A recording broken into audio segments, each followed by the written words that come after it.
Joe Biden is set to speak in about 2 minutes to address the nation from the Oval Office over his decision to quit the 2024 race. So we're getting started just a little bit early so we can catch us on time. We've got a bunch of other news, of course. There were big riots in D.C. Anti-Israel protesters tried storming the Capitol complex.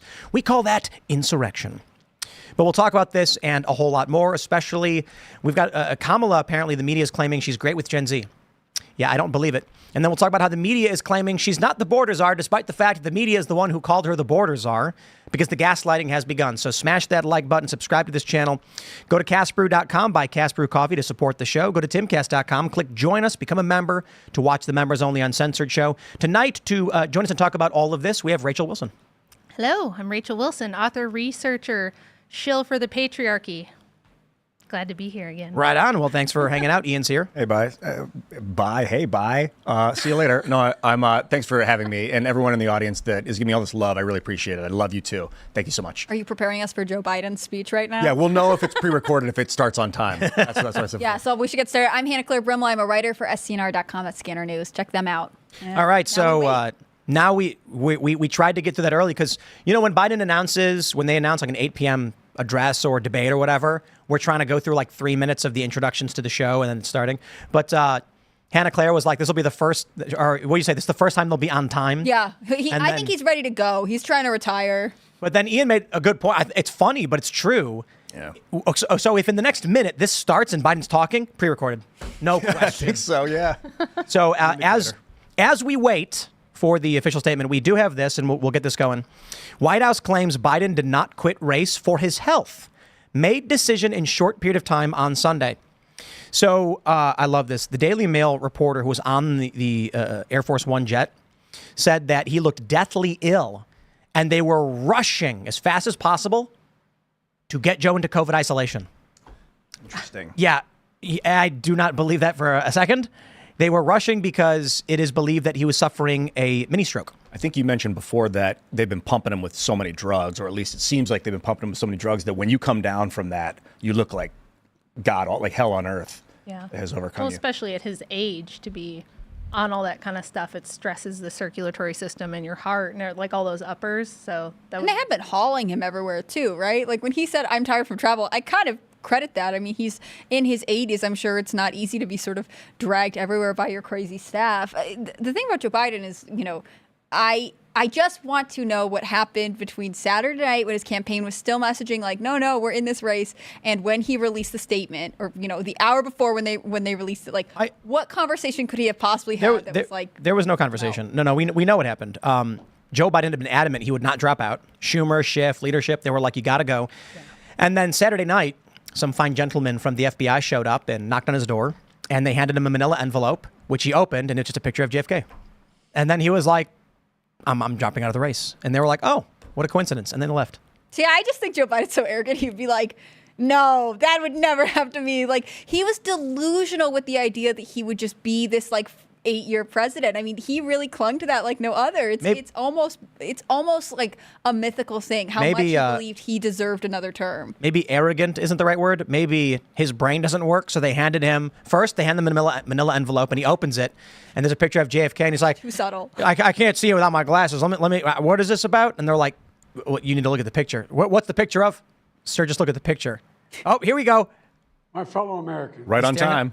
I'm speaking tonight from behind the Resolute desk in the Oval Office.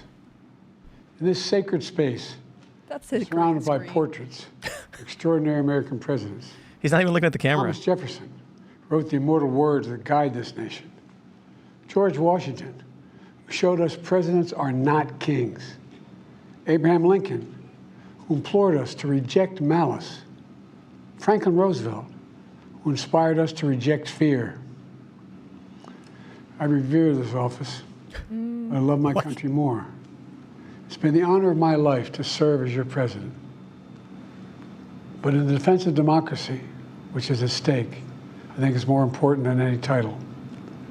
I draw strength and I find joy in working for the American people. But this sacred task of perfecting our union is not about me. It's about you. They couldn't have put his teleprompter on the same level as the camera. Come on, team. Futures.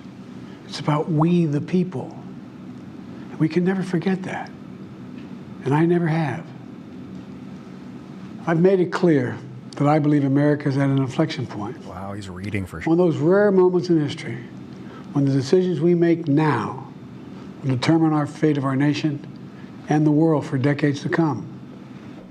America's going to have to choose between moving forward or backward, between hope and hate, between unity and division.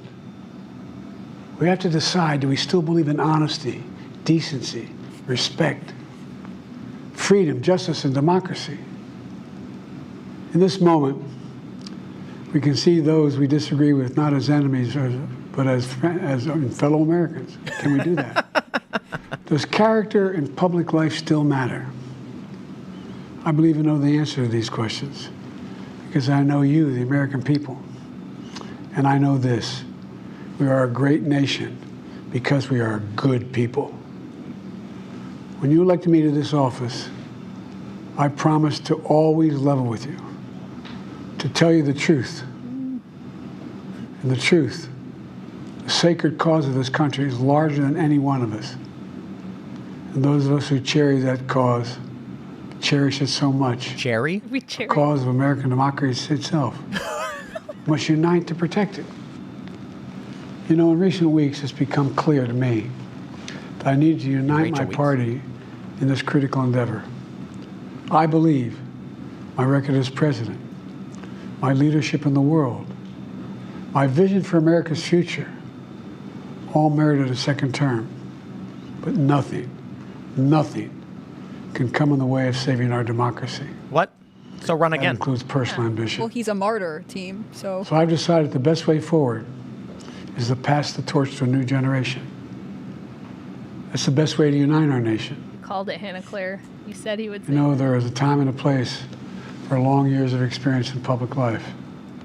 But there's also a time and a place for new voices, fresh voices. Kamala Harris? Yes, Question mark? younger voices. And that 60? time and place is now. 60. Over the next 6 months, I'll be focused on doing my job as president. I was That hoping means you I'll resigned. continue to lower costs for hardworking families, grow our economy. I'll keep defending our personal freedoms and our civil rights, from the right to vote to the right to choose. I'll keep calling out hate and extremism. Make it clear there is no place in America for political violence or any violence ever, period. I'm going to keep speaking out to protect our kids from gun violence, He's going to skeet. our planet from climate crisis. hope he says It's an Biden out. existential threat. Biden out. And I will keep fighting for my cancer moonshot What? so we can end cancer as we know it, because we can do it.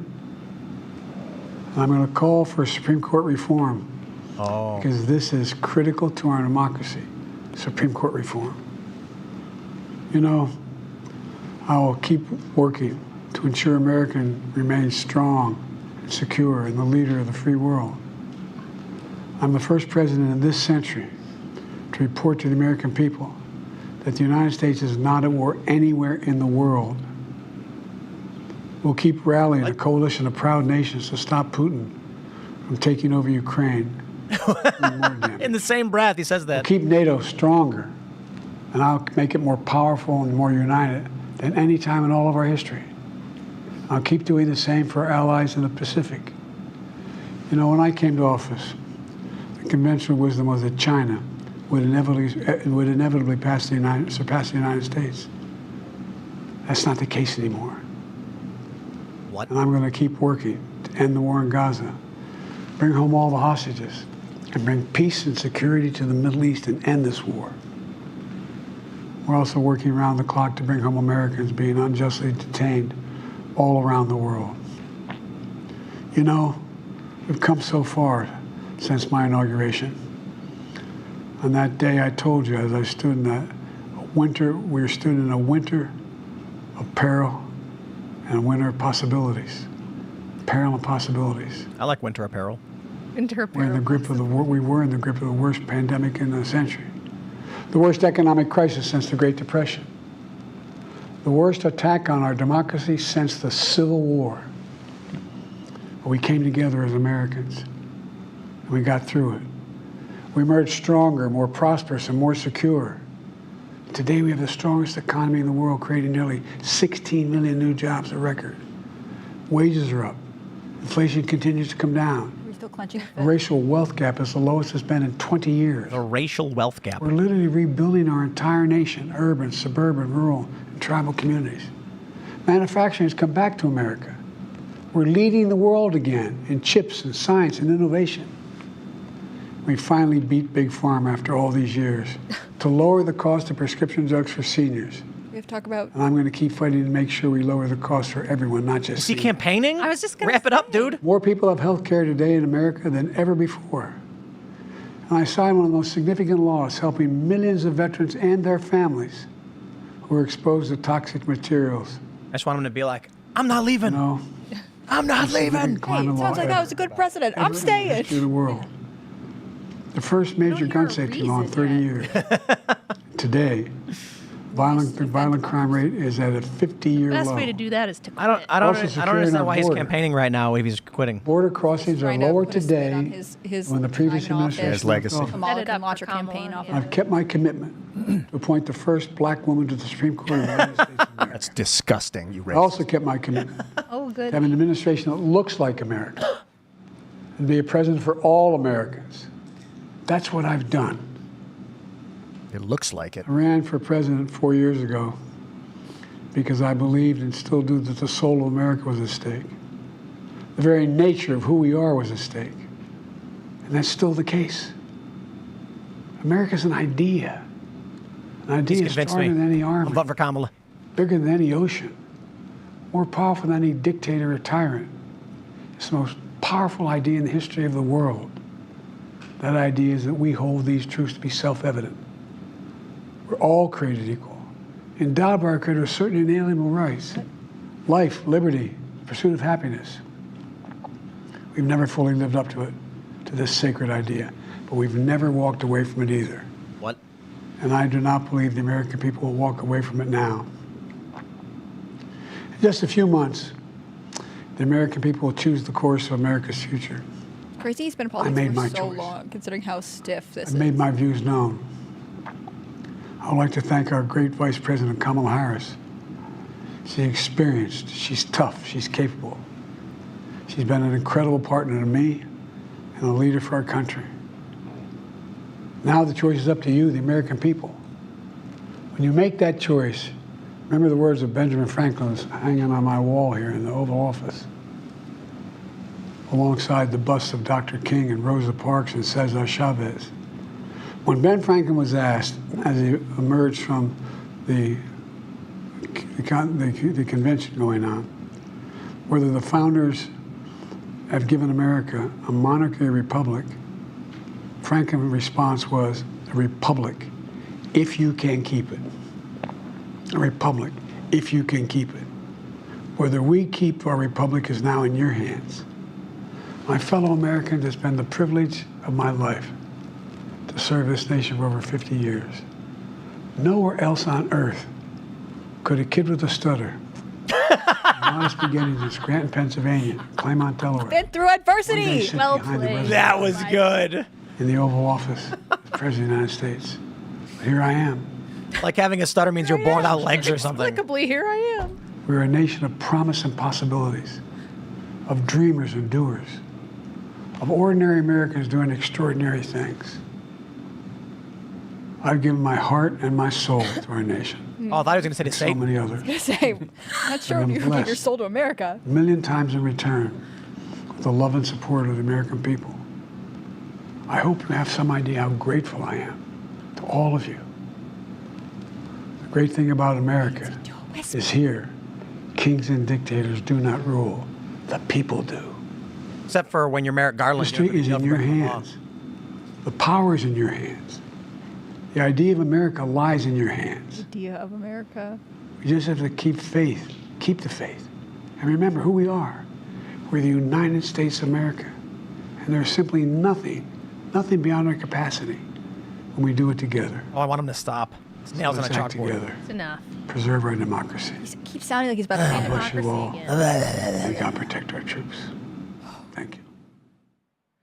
Well, Let's all Pre-recorded or what? Pre-recorded for definitely sure. Pre-recorded. not Pre-recorded. in the White House. I mean, those trees behind him did not move at all. right. Really? They really overdid it with the spray tan and the bronzer too, which is something that they'll do if somebody Is it not sick. letting me replay it? If he's not well, they tan you and bronze you up to make you look healthy. Yeah. Remember the Nixon-Kennedy debate where JFK was really tan and powdered and Nixon looked pasty and Oh yeah, like that. those trees are not moving. This is the sound stage. Like going out on a lie here, team. Is it?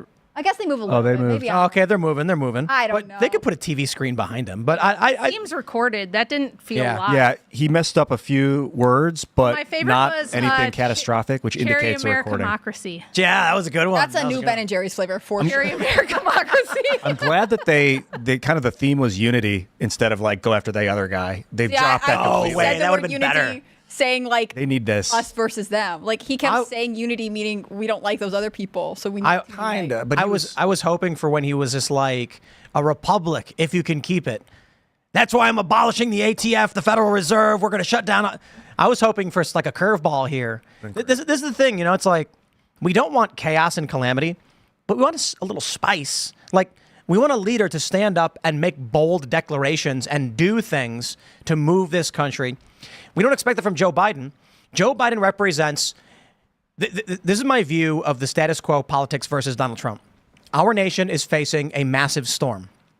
And you've got people like Joe Biden that are like, no, there have been storms before. We're just going to stay here and we're going to bunker down and we will weather this storm. And the ship's disintegrating. Yeah, you said something to me a long time ago that was really interesting. You said the United States is a revolution. Like we were talking about revolution, and that My philosophy. I'll real explain quick, in a minute. My point was Donald Trump's ethos is, hey, maybe we should steer out of this storm.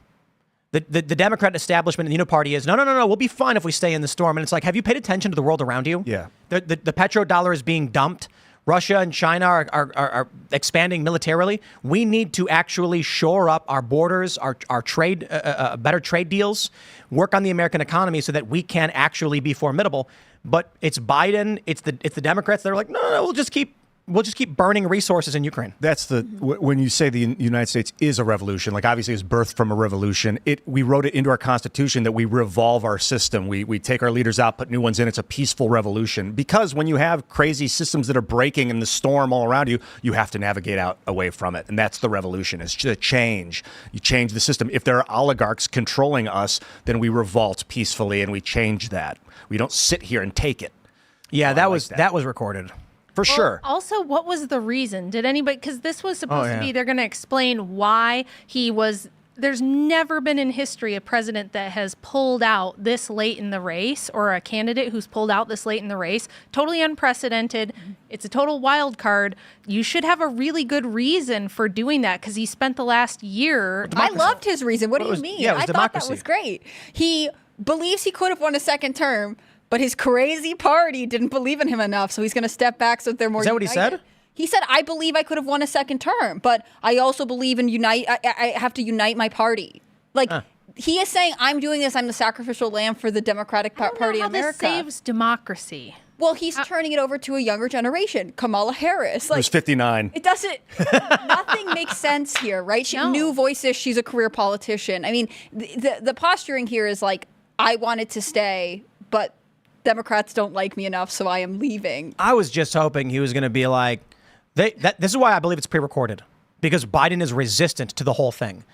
They would not put him on a live stream because he might actually he might. actually be like, they're telling me I should drop out, but I'm not gonna. I'm staying right here. Yeah. The way that he didn't make He had any. the energy for that. He didn't. Yeah, he would have been like, oh, He didn't have any. He was hooked to the At the end. teleprompter. He was going to That was so say weird. whatever they told. They couldn't even put it on the same Is that level. the first presidential address to the got- people where they look off camera? they've got what's his I think dog's it is. name?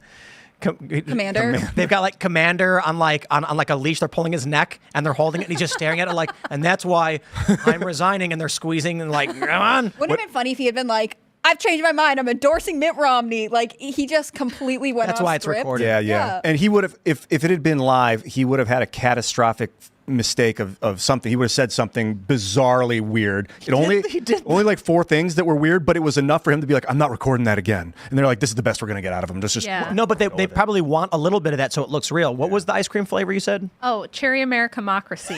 Cherry Americamocracy. Cherry Ooh. Americamocracy. I can't wait until that one comes out. It's going to be great. Sounds delicious. He wants to Just in support. time for summer. He's going to preserve democracy by installing a candidate in the democratic process. Yo, for we've you. got to make that. Can we make an ice cream? Daily Wire is going to make that in 2 seconds. Cherry Amerimocracy. No, I swear Ben & Jerry's has already branded it. Trademarked. And they're going to have Joe Biden We're selling eating an it. ice cream. This is his like influencer yeah, career the he's ice about to cream have. cone. You know, He that did ice res- cream like brings dementia on rapidly. Sugar, No, it no, can no. mess you up. Well, yeah, but they give ice cream to people with dementia to calm them down. That's sad because that actually I think heightens Alzheimer's and dementia. They're holding a bucket of cherry ice cream in front of him to get him to read it. So he's losing his train of thought. I mean, this is sort of the dignity of not retiring when you should. We were talking a little bit before the show about Ruth Bader Ginsburg and Dianne Feinstein and these politicians who are just, I mean, they were both in their 90s, right? That really should, like, there is a reason people Same with retire. Sheila Jackson Lee. Like, these people will be dying of cancer. They'll be in their 90s, and they're like, I'm holding on. And it's I've like, got to stay in it for democracy. and I think the reason is because it's really, these people are kind of just, more of an avatar, and they've got like a whole machine around them agree. that needs them to be there, and that's why they stay forever. But seems like a fatal flaw in the system that the country is being run by these people now. Well, I assume Kamala Harris was furious on some level, right? I mean, he could have been like, because he said he was going to be a bridge candidate, he could have given her a whole election cycle to prepare for this. Instead, he was Right. like, nope, I'm running again. Oh, just And kidding. the funding too. I mean, they're trying to scramble and figure out, like, do people who campaigned for Joe and gave him money, can that be transferred to her? We don't think it can. And so it's like, for her to have to try to do this at the last second, this is why the only thing that I'm kind of scared of is I want Biden to at least make it through the election, because if he were to meet his end before that and she becomes the sitting incumbent president, number one, that's a big L for me, because my whole no woman president thing, everyone's just going to tag me and be like, ha ha ha. But worse than that, it's like now Trump has to run against this sitting first woman president. And, they'll just bring up the grab him by the you-know-what and all the, he's a misogynist and all that stuff. So it's like, I just don't think there's an angle where that's good for Trump at all if something were to happen to Biden and she becomes the sitting president. I agree with you. I mean, I know there were some calls to have him removed from office, but I think, there's been no one at the helm for a while. This is an irresponsible take, but maybe just let it be. I think Kamala as president would be worse. And I also think that, she is a lackluster candidate. I watched an interview with Biden staffers who were like, but we don't really know her. We don't know anything about her. She's the VP on this ticket. She's been around for 4 years, and they all don't seem certain. I figured it out. Okay. I had a revelation just before the show started. I was just sitting here as we were preparing the show, and I went, oh my God, we're going to have to talk about Kamala Harris for 3 months. That is their play. I don't want to do it. The next story we have to bring up is about Kamala Harris, and I don't want to talk about her. I'm thinking about going in. They're like, people hate her so much that they won't even bother to talk about her because they hate doing it. I kind of want to get to know her now. I was thinking today, I'm not going to hate this woman because that's just going to feed energy into her in her campaign. Oh, you're such a sweetie. She's going to be, I think, at the Bitcoin conference. So I'm like, maybe I should go to this conference. And I don't know. I don't know if I'd be able to meet her if I'm just going to be sitting in the crowd. I don't want to go sit in the crowd. I would go speak and Just be careful. She might have you arrested and used for slave labor to put out forest fires. That's in my dream. It's like, geez, is she just going to go ballistic? She I had a arrested- dream last night that Trump was assassinated and that Kamala Harris went full Nazi, just arresting her people, citizens, and people were clapping for it and stuff. It was crazy. They've been doing that. I know, but it was way worse than what they've been doing. We're just basics, all of it, that kind of dream. Female cop boss babe president does sound very nightmarish. With low self-esteem, to be honest. Yeah. the amount she would lash out. According to you said, 94% of her staff resigned in the the first 3 highest years. turnover in her staff of any vice president ever. If the rumors are true about how she made it in politics, perhaps she could use that skill to prevent wars by having a special meeting with Vladimir Putin. Ooh. Don't tell your children what that means.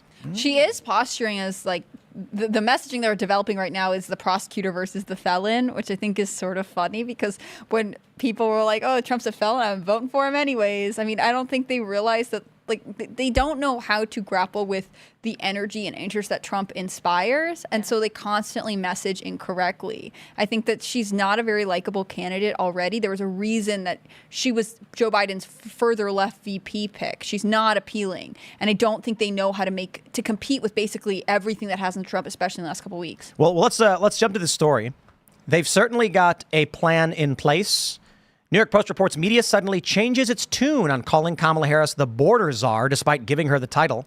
See, if you read this, you're going to be like, oh, provide me the context. And the context is the media called Kamala Harris the border czar because she was put in charge of the immigration crisis. And then when everyone calls her the border czar, the media today says she was never the border czar. You're all just a bunch of crazy right wingers insulting this poor woman because they're gaslighting. But don't worry, we bring receipts. Why Republicans keep calling Kamala Harris the border czar? The misleading phrase is meant to underscore one of the thorniest issues in her portfolio, immigration. Yeah, blah, blah, blah. And then they say, but perhaps no phrase has been deployed more than this one, border czar. They mentioned Matt Gaetz. But Ms. Harris was not, in fact, appointed border czar, nor was she tasked with addressing the broader problems plaguing the border itself. Heavens me. Look at this one from Axios. This is the best gaslight ever. Border confusion. Because it's called Harris Border Confusion Haunts New Campaign. Right at the top, it says confusion around VP's exact role, early media misfires, and rapidly changing regional migration crisis has made the issue a top target of the GOP. In the past few days, the Trump campaign and Republicans have tagged Harris repeatedly with the border czar title, which she never actually had. And then because they got called out very heavily, you've got this. Let's zoom in here on X. They tweeted, the Trump campaign and Republicans have tagged Harris repeatedly with border czar title, which she never actually had. Hey, here's a community note. Axios previously reported on April 14th and March 24th that Kamala Harris was appointed as border czar. President Biden is putting Vice President Harris in charge of addressing the migrant surge at the U.S. border. Harris appointed by Biden as border czar. Don't take my word for it. Hey, I got it right here from Axios. This is gaslighting in real time. And I'm sorry, my friends. I'm sorry because I know when you go and talk to your liberal aunt, uncle, dad, mom, grandpa, whatever, and you say, what are you talking about? Axios and a bunch of media outlets called her the border czar. They go, no, they didn't. The New York Times said they never called her that. That's Trump doing it. And you'll be like, please look at the article. I'm not reading your Trump news. Right. And this is the problem in this country. The media is full of a bunch of evil scumbags who are gaslighting you on purpose because they want people like Kamala Harris to be able to imprison their political opponents, start World War III, and I guess leave the border open, et cetera, et cetera. Yeah, they don't want to be honest at all. And I also think this is sort of the realignment under the new regime. Like everyone has to get behind Kamala Harris now. You saw how quickly Democrats in Congress and the governor sort of coalesced.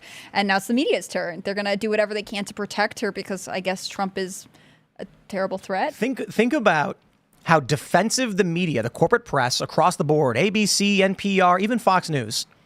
Actually, I'll give Fox News a pass on this one. Talking about Joe Biden's cognitive incapability. The media was like, they're cheap fakes. They're not real. They're lying. They're far right. And then the moment they decided to replace Biden, the media on a dime went, Biden is sick. Not Cuomo, but you had, probably Cuomo, but on Jake Tapper. You had CNN being like, what's wrong with Joe Biden's brain? Here he is saying these things. And you're like, wow, all of a sudden they're being honest. That's weird. And then as soon as they get Kamala in, they all go, okay, and now we're going to lie again. Yeah. It's just narrative creation. But if you guys remember 2016, Hillary Clinton was extremely unlikable as well. And she had a really long, really sketchy track record. And the media just lied constantly about her. And people, I think, forget that she won the popular vote. And we have a little bit of a problem, which is that women are now the largest single voting bloc. They're like 52% of voters or something like that. And I've seen tons of stuff on X from women saying, it's not that I like Kamala or not. It's not that she's a woman. It's that I'm a woman. So I'm voting for her. We need to vote for her no matter. It's the same thing with Hillary. They're all sharing that vice presidential debate with Kamala and Pence, where she goes, I'm speaking. I'm speaking. Excuse me, I'm speaking. Because they told her to do that.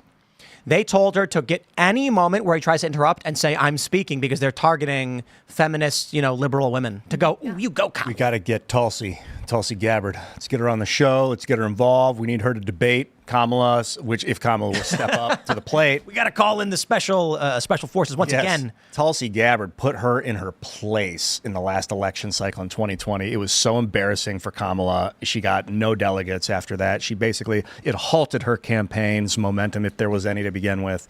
I also think Kamala does get easily flustered. I mean, you've seen this in interviews. We've seen this when she was on the debate stage with other, when she was vying for the Democratic nomination in 2020. And so, she is probably going to debate Trump unless she declines, which I think would make her look weak. So it will be interesting because I don't know that she's going to be able to pull the same, like, I am speaking, you're interrupting me, because Trump has really evolved. We saw that with the Biden debate. I mean, he just let Biden sort of go and meet his own verbal demise there. Right. And he was very precise in when he interjected. I think Kamala Harris doesn't have what it takes to take on, Trump or Vance, really.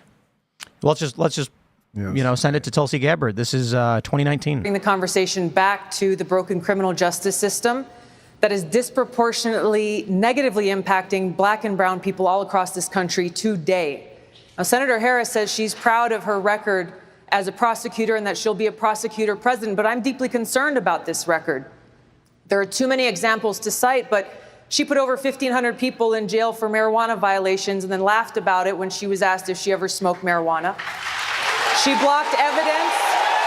She blocked evidence that would have freed an innocent man from death row until the courts forced her to do so. She kept people in prison beyond their sentences to use them as cheap labor for the state of California. And she fought to keep cash bail system in place that impacts poor people in the worst kind of way.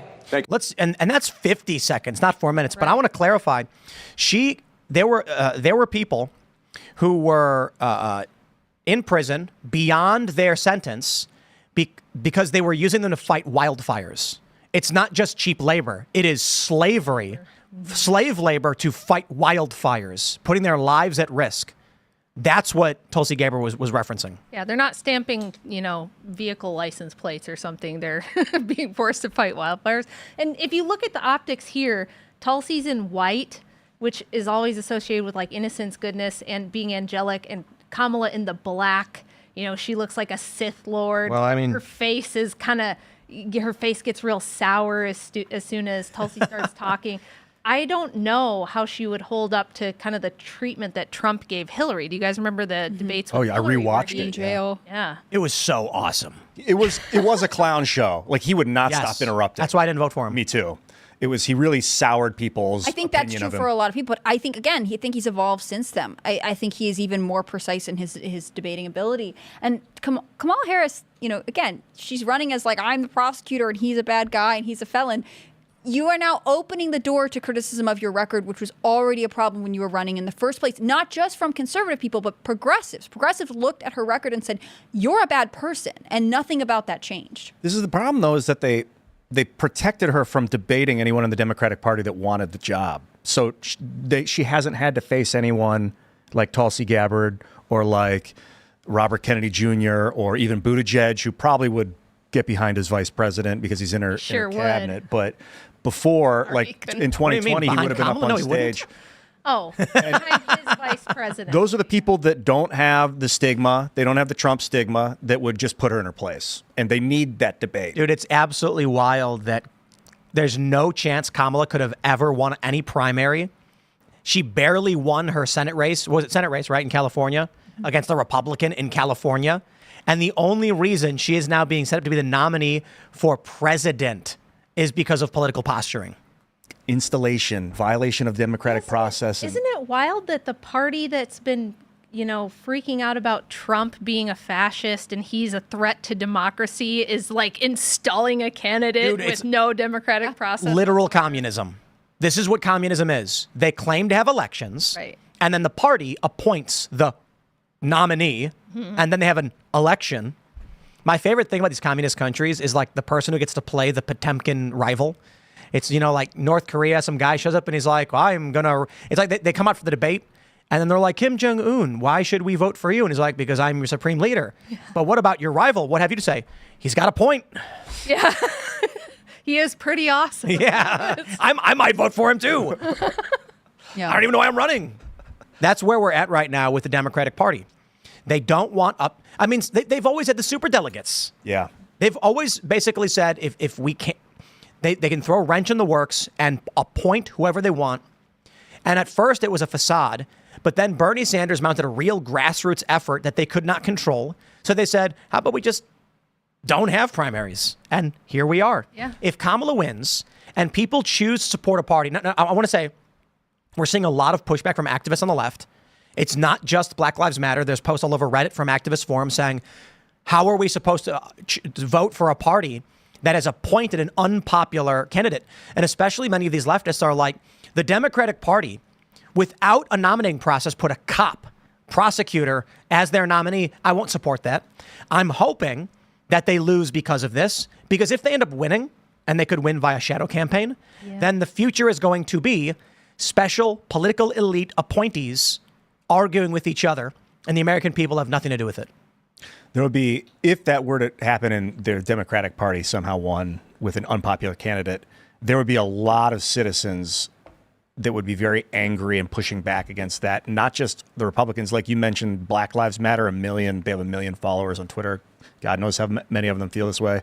All these other people that feel like they were wrong and slighted by not being able to democratically select their candidate would have a lot to say about it. You know, it's fascinating to me that I go on Facebook and I'm looking at all these like random people, and they're saying that voting for Kamala proves they're not in a cult. No joke. Like the comments are like, people are really upset that we're lining up behind the pro-democracy candidate, and they're like, that's because Trump supporters are in a cult. And I'm like, there was a primary.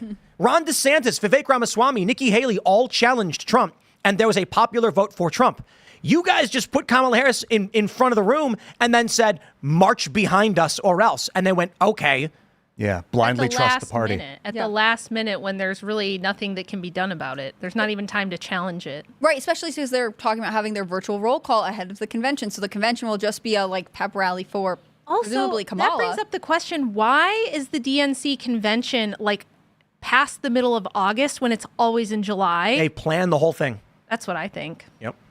Maybe. I also think that the Democratic Party, like the DNC as an operation, is really bad and staffed by not bright people. I mean, they really should have had at least 1, 2, 3 interns checking what the state laws were for this when they scheduled this convention 2 years out. They knew they could just rewrite it. That's basically what they're doing, right? What was it? Was it Ohio that you had to get them on the ballot by a certain day?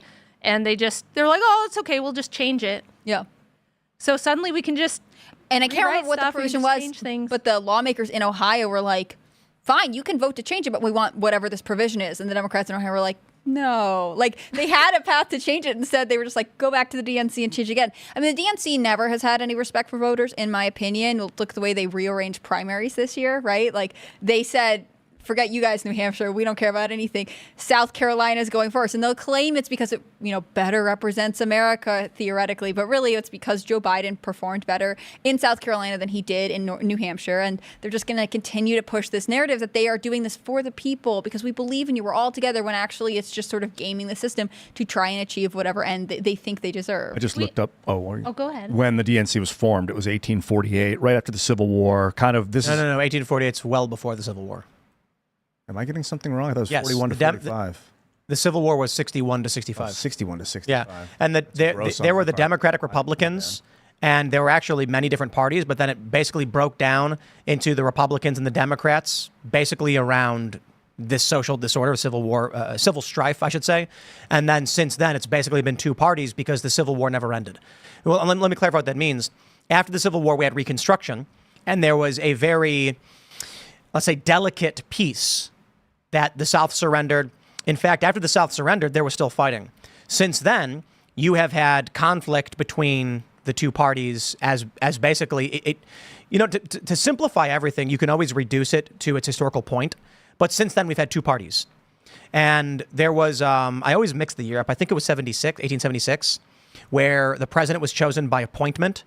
Democrats and Republicans got together and said, okay, another civil war is about to break out. There's contested electors in some states. What do we do? And they said, okay, how about this?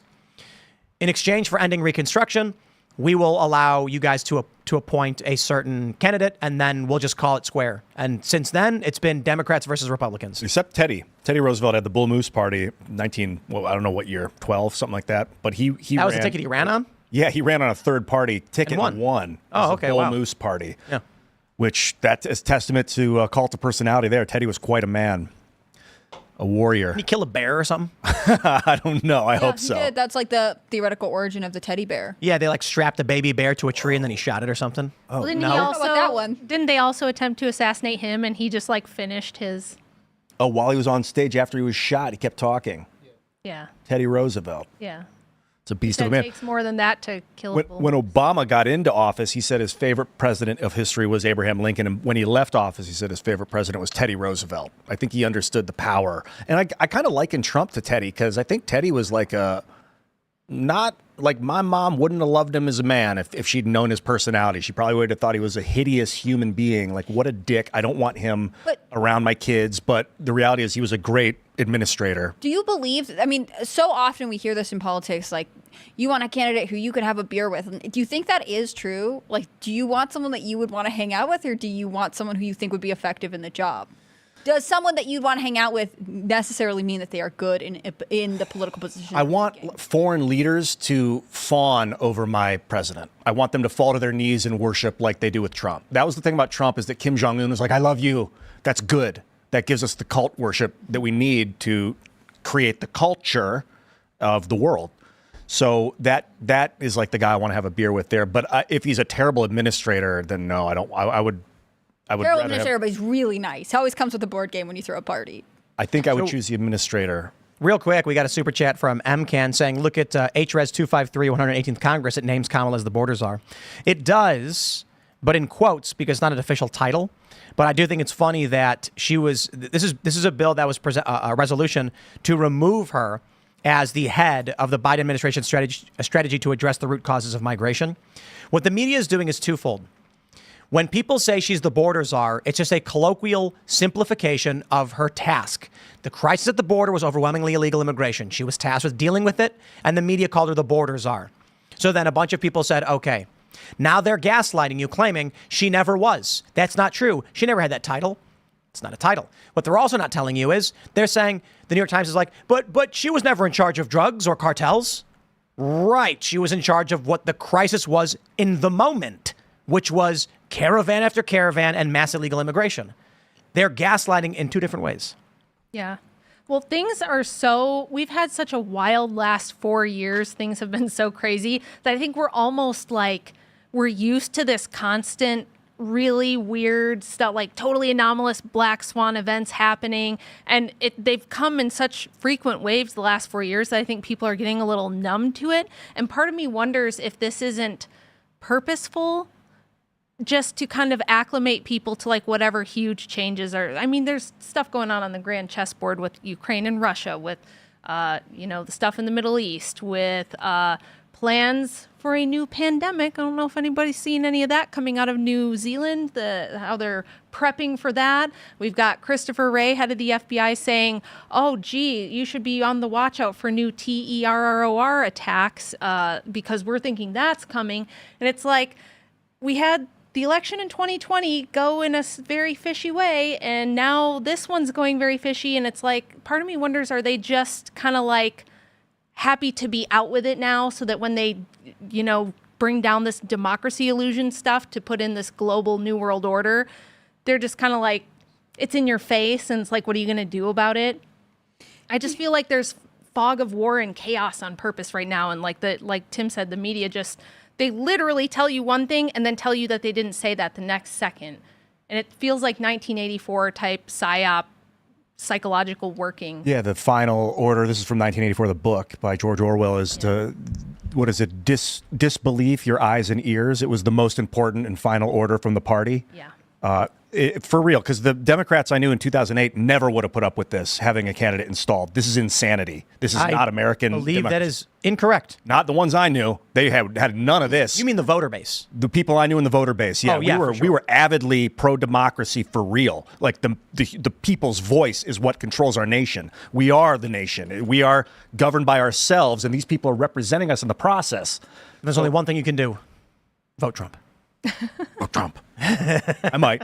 Oh, he's gonna do I said it. I don't know what I'm going to do with the voting thing. I'd rather get someone to vote. I'd rather get 10 people to vote the way I want them to vote than to cast my vote. But also, your vote is your How do you own want to them know. to vote? Because you were saying the other night you weren't sure who you were going to vote for. I want you to vote for who you believe in. I mean, that's the most important. Trump. Why was that a That's you dig? It's like there's no better example of the left being a cult than Drumpf. You remember that? Yeah. John Oliver was like, his name Trump was actually old in Germany called Drumpf. And I was like, oh, well, what an interesting fact. My family's name back in the day was Bingenheimer, I think it was. And it was changed to Bingham because people change their names all the time. Well, that's very interesting. And then all of a sudden, everyone started going Drumpf all over the place. And I was like, I don't understand why that's an insult. It was not. It was, when you say Drumpf, you're saying I'm in the cult. That's all you're doing. But this is the same kind of thinking, though. They'll be like, oh, this movie's coming out and it's really funny and it's really good and it's so great. And then when it comes out, it flops and the reviewers don't like it and all the critics are like, what an amazing movie. I mean, they are just going to buy into whatever messaging they are told right now they have to be a part of. Like, it's not a good insult, but they're going to repeat it anyways. Like, this Kamala Harris's one line, I guess, this coconut tree thing or whatever. Like, they're going to continue on and on and on, even though it's not that good. Just this is the line. Here we go. From Politico. Kamala Harris, Gen Z meme queen. After she announced her 2024 bid, Indian aunties took to social media to post in Sanskrit, Kamala equals lotus. In America, Kamala equals POTUS. Yeah. And what is it in Finnish, I had a hard Swedish, or Finnish? What is well, it? we'll get to it. We'll get to that. I had a hard enough time talking about Joe Biden. You know, it's like Hillary Clinton and Donald Trump. Well, there's a fun thing to talk about. Hillary Clinton's so awful, and she's so well known. And Joe Biden is just sitting there going, and that's why I'm going to not run. And you're like, okay, he's falling asleep here. Yeah. Kamala, I can't believe they're actually trying to go with the narrative that those cringe green filtered dancing videos of her laughing maniacally work for Gen Z.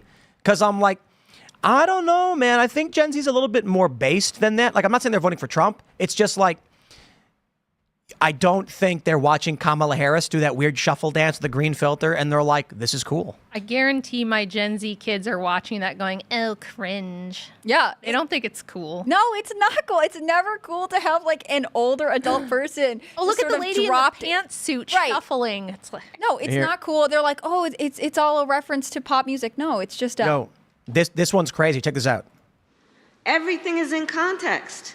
My mother she would give us a hard time sometimes, and she would say to us, I don't know what's wrong with you young people.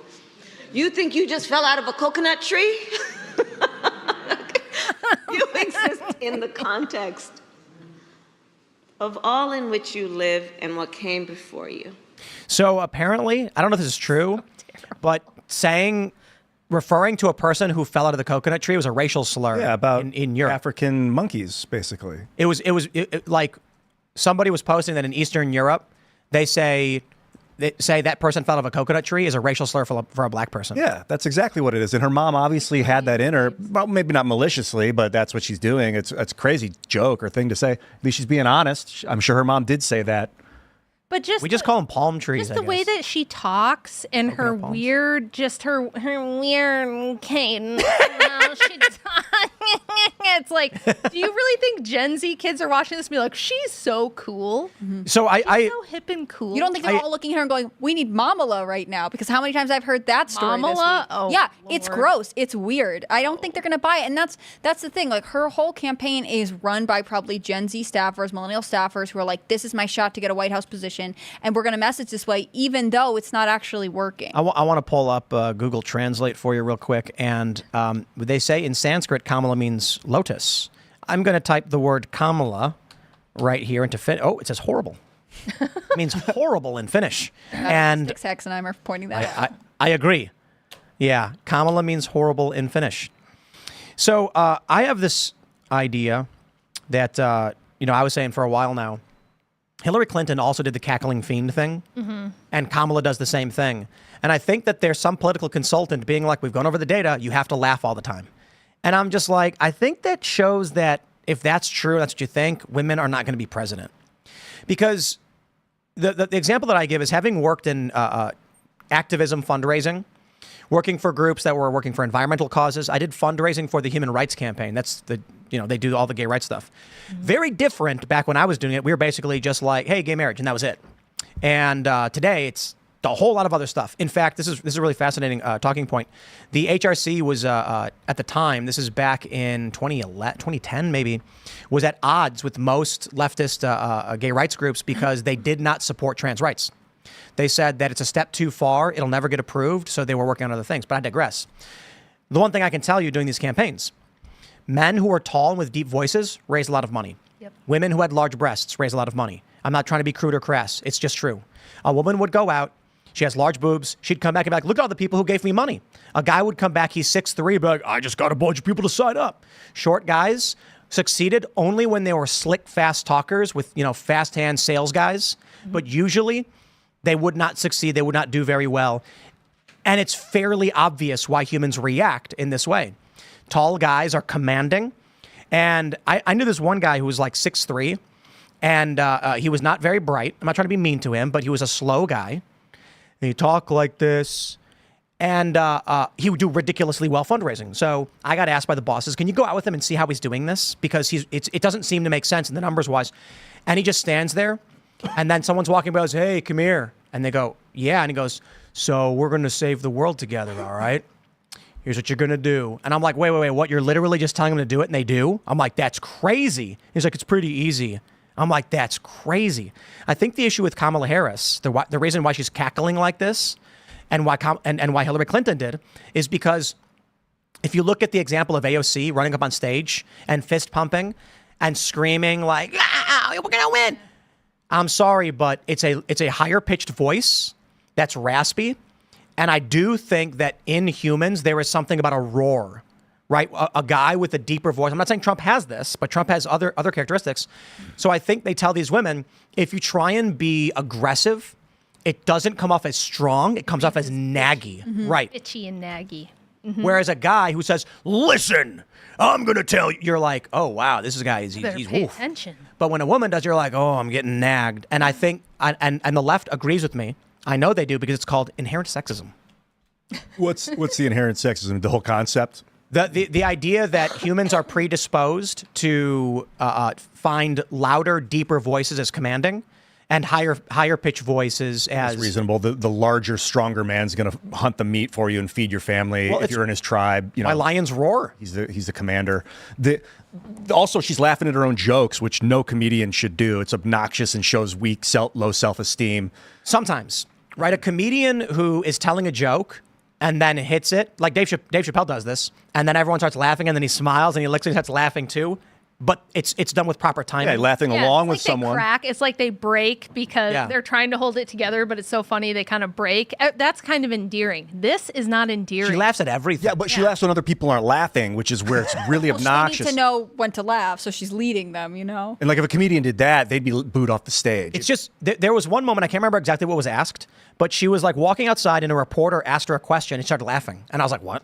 It's nervous. Someone She's nervous. No, someone Terrible. told her, you have to laugh because you cannot be aggressive. Oh, yeah. Because maybe I'm wrong, but why did Hillary Clinton do the same thing? I want to get her staff in here, man. You know what it is? If you Google the picture of women laughing while eating salads, there's the thing where I'm going to do it. Yeah, where women, anytime they're doing health, like, oh, eat the salad, it's healthier. They're using this image of a woman eating a salad to promote vitamins or healthcare or something. It's like, they're all like, they're like, oh my God, like it's so laughing, hilarious. having Look a at good time. the salad is so hilarious and fun. I want to see angry women eating salads. I want them just like, it doesn't taste good. I want pizza. I think if they're like smiley and they're laughing, that works or something. Like there's probably a marketing agency that's like, I saw the ladies with the salad. You should go up there and laugh and smile, and everyone's going to love I it. think they do focus groups. Yeah. So there's one interesting thing when they did that gender swap of Trump and Hillary. because a lot of the Democrats were like, the reason Trump did better in the debates is because he's a man and people are sexist. And I think that's true to a certain extent. However, when they hosted the same debate, scripted, they wrote transcripts and had actors read them and perform it perfectly, people who did not see the debate still sided with Trump as a woman. But you have to understand what about the debate works better than just being a man or woman. It's that Trump as a character, you have this smarmy, when they gender swapped it, you have this guy wearing a suit with glasses, and he's talking like this. Listen, we're going to do what the American people need. And then the woman goes, no, listen to me. The American people do not need you telling them what to do. What the American people need are jobs, and it's your policies. And everyone said, yeah, I like the woman. Because Hillary Clinton came off as smarmy elitist because, well, she's smarmy and elitist. And so is Kamala Harris. Nobody wants the HR manager lady that everyone dreads dealing with to be the president. Nobody wants that. But that's what, I mean, Kamala Harris comes off that way to me. Oh, here, let's go through the memes. Here we go. Climbing the coconut tree. You think you just fell out of a coconut tree? You exist in the context of all in which you live and what came before you. You know what I love about her? She talks the way these like woke leftist academics write. Instead of just saying like, you exist in a context of everything that came before you, she in all in which you live and came. Calm down, lady. We get the point. Ironically, this is Kamala Harris's quote from last May, went viral because it was taken out of context and presented as sort of an absurd statement. Blast from the past. Compilations have also emerged to represent Harris' most memeable moments, including her love of good news and yellow school buses. Live from New York. Like, she sees her campaign bus and she's like, the wheels on the bus go round and round. And like, it's so. Kamala is brat. You know, that means I don't know she's what cool. that means. It's supposed to mean like cool, Yeah. like she is having like a fun, cool girl summer. Or she's off having the time of her life or whatever. It's a reference to Charlie XCX album. Oh yeah, get pop singers to line it behind her? Well, it's because it's the green background with the black text saying "brat" for the album, and then Kamala did that for Kamala HQ because they're like, we're hip. I wonder if we can make up a word that it's like a made up word, but it sounds like it's dirty, and then we'll just call Kamala that. I mean, flurge. I just don't think you can make Kamala Harris cool, right? And I think that this is what's kind of weird. Like you were saying, your daughters would be like, this is cringe. They would. They'd be like, Some of what's interesting to me about Gen Z slang is it's really organic, but also you kind of have to be in the know. Like to track how they get to the words that they're using, it's like several references deep on TikTok, right? Oh yeah, like my 12-year-old, I'm trying to like keep up with her and she just laughs at me all the time. I'll be like, I got that skibbity toilet riz, right? And she's like, no. Yeah. And so to be like, she just laughs. And to be like, we're gonna drop this lady politician in here, and you guys are gonna like her. Like that seems the opposite of what they would do. Look at her. Look how fun she is. Look how much fun she's having. I mean, don't you want a fun girl president? At least she likes art. No, you know what we need to do? Can we plug this into AI where she's like laughing and dancing, and then she turns over and presses a button, and a rocket fires and blows up a wedding? They're trying to make her sexy because they can't make her cool. They're using AI to generate her with a sexy body. Converse All Stars too. Every dancing video I've seen, they're like, put her in the chucks. If they can make her it's sexy, relatable to the kids. they're going to get the horny young guys to vote for her. That's what they're aiming at right now. You watch the AI generated Kamala with sexy body. No, I'm not searching. No, don't hold up. Just keep your eyes open for when I just saw it yesterday. One of my friends, guy that I am a friend of on Facebook, who I haven't talked to in 15 years, posted it. And it was just like disgusting, like media manipulation using deep fakes to sell your candidate kind of crap. I wouldn't call Trump brat. I would just say Trump's funny. Well, I mean, people refer to Trump as based, right? And that's like a compliment that came out of his supporters that they use for other things. Like they're trying to drop Kamala Harris into pop culture as it exists right now because she doesn't have any organic movement behind her. People aren't looking at her and being like, oh yeah, you really inspire me. You're interesting. Like, basically, they don't know anything about her other than her terrible record, or at least her controversial record as a prosecutor, and then her time with the Biden administration, which again, she has not really, we're only like 3 full days into her campaign. We don't know if she's going to be like, I'm finishing what Joe started, or if she's going to be like, Joe had some missteps and start to distance herself, Like, it's... I don't feel like that would be safe. I feel like that would be really risky to do, but the whole thing is risky to do. Taking him out at the last second and popping her in 3 months before the election is wild to me. So the repeal the 19th was trending on X, and I think it was because of Claire Lehman. who we haven't talked about in a long time. She has me blocked on X. Scott Greer, 6'2" and IQ 187, thank you, Scott, tweets, let's check on how women decide who they want to vote. And Claire Lehman said, I know it's superficial, but I like that Kamala can dance and that she looks incredible for her age. She looks like the kind of person you'd like to have a margarita or two with. I retweeted that tweet too, and I said, this is everything you need to know about the woman problem in one little tweet. Like everything about it. I know it's superficial. This is how women vote. I know it's superficial. Well, Trudeau was a hunk. Yeah. And Obama's but a I'm celebrity. going to do it anyway. But I like that Kamala can dance. Who cares? What does that have to do with anything when you're the leader of the free world? And that she looks incredible for her age. Well, is it perhaps that maybe we can negotiate an end to the hostilities in Ukraine by a dance-off?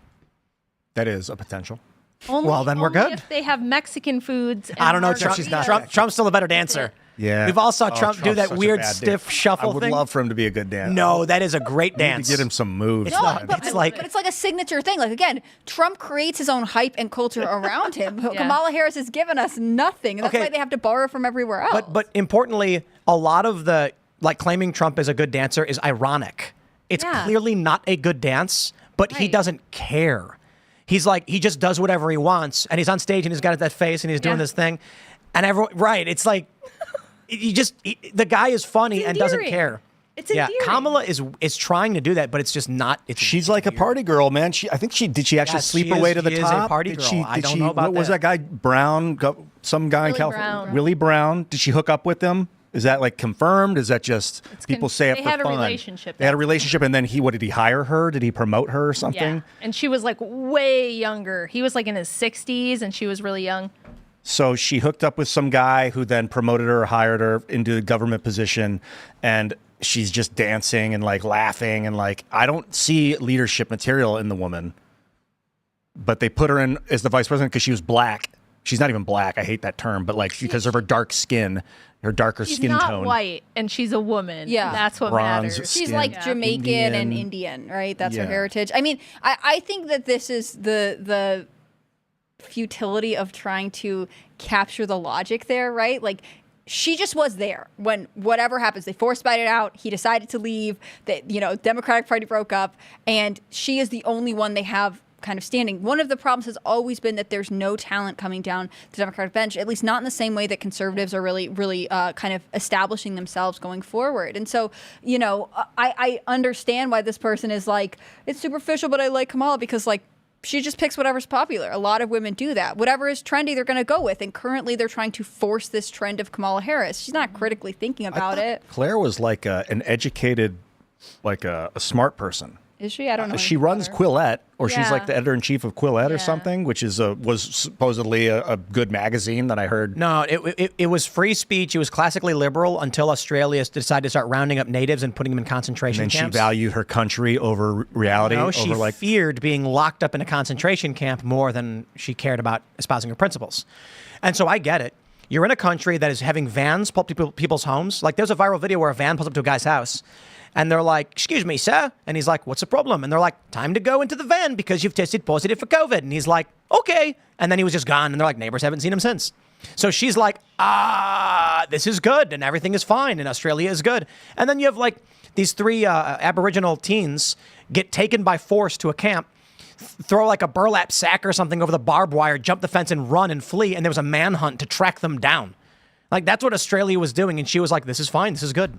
And I'm like, the only okay. thing I know of her is when many years ago, probably like 2015 or something, when Jordan Peterson was kind of promoting her in Quillette because he thought she was like brave and special and all that. But now she's just doing I don't want the whole like, oh my gosh, we can have margaritas, so I'm going to vote for her. Yeah, that sounds like a great strategy to pick the leader of the free world when we have 2 theaters of war, inflation that's like And I actually approaching Weimar. But level. so- I find that more interesting that they can't say that about her, right? Like they're falling back on like she's dancing and she has a fun Yeah. name that Is rhymes that- with like There's whatever. no good reason? Actually, no one can look at Kamala Harris and be Right. like, I really think that she would be able to defend us. Like they're falling back on this like AstroTurf personality they've created for her because as far as we know, she actually wouldn't be able to handle the presidency because So- she couldn't even get elected in the first place. So Repeal the 19th was trending earlier, and there's a bunch of posts with thousands of retweets.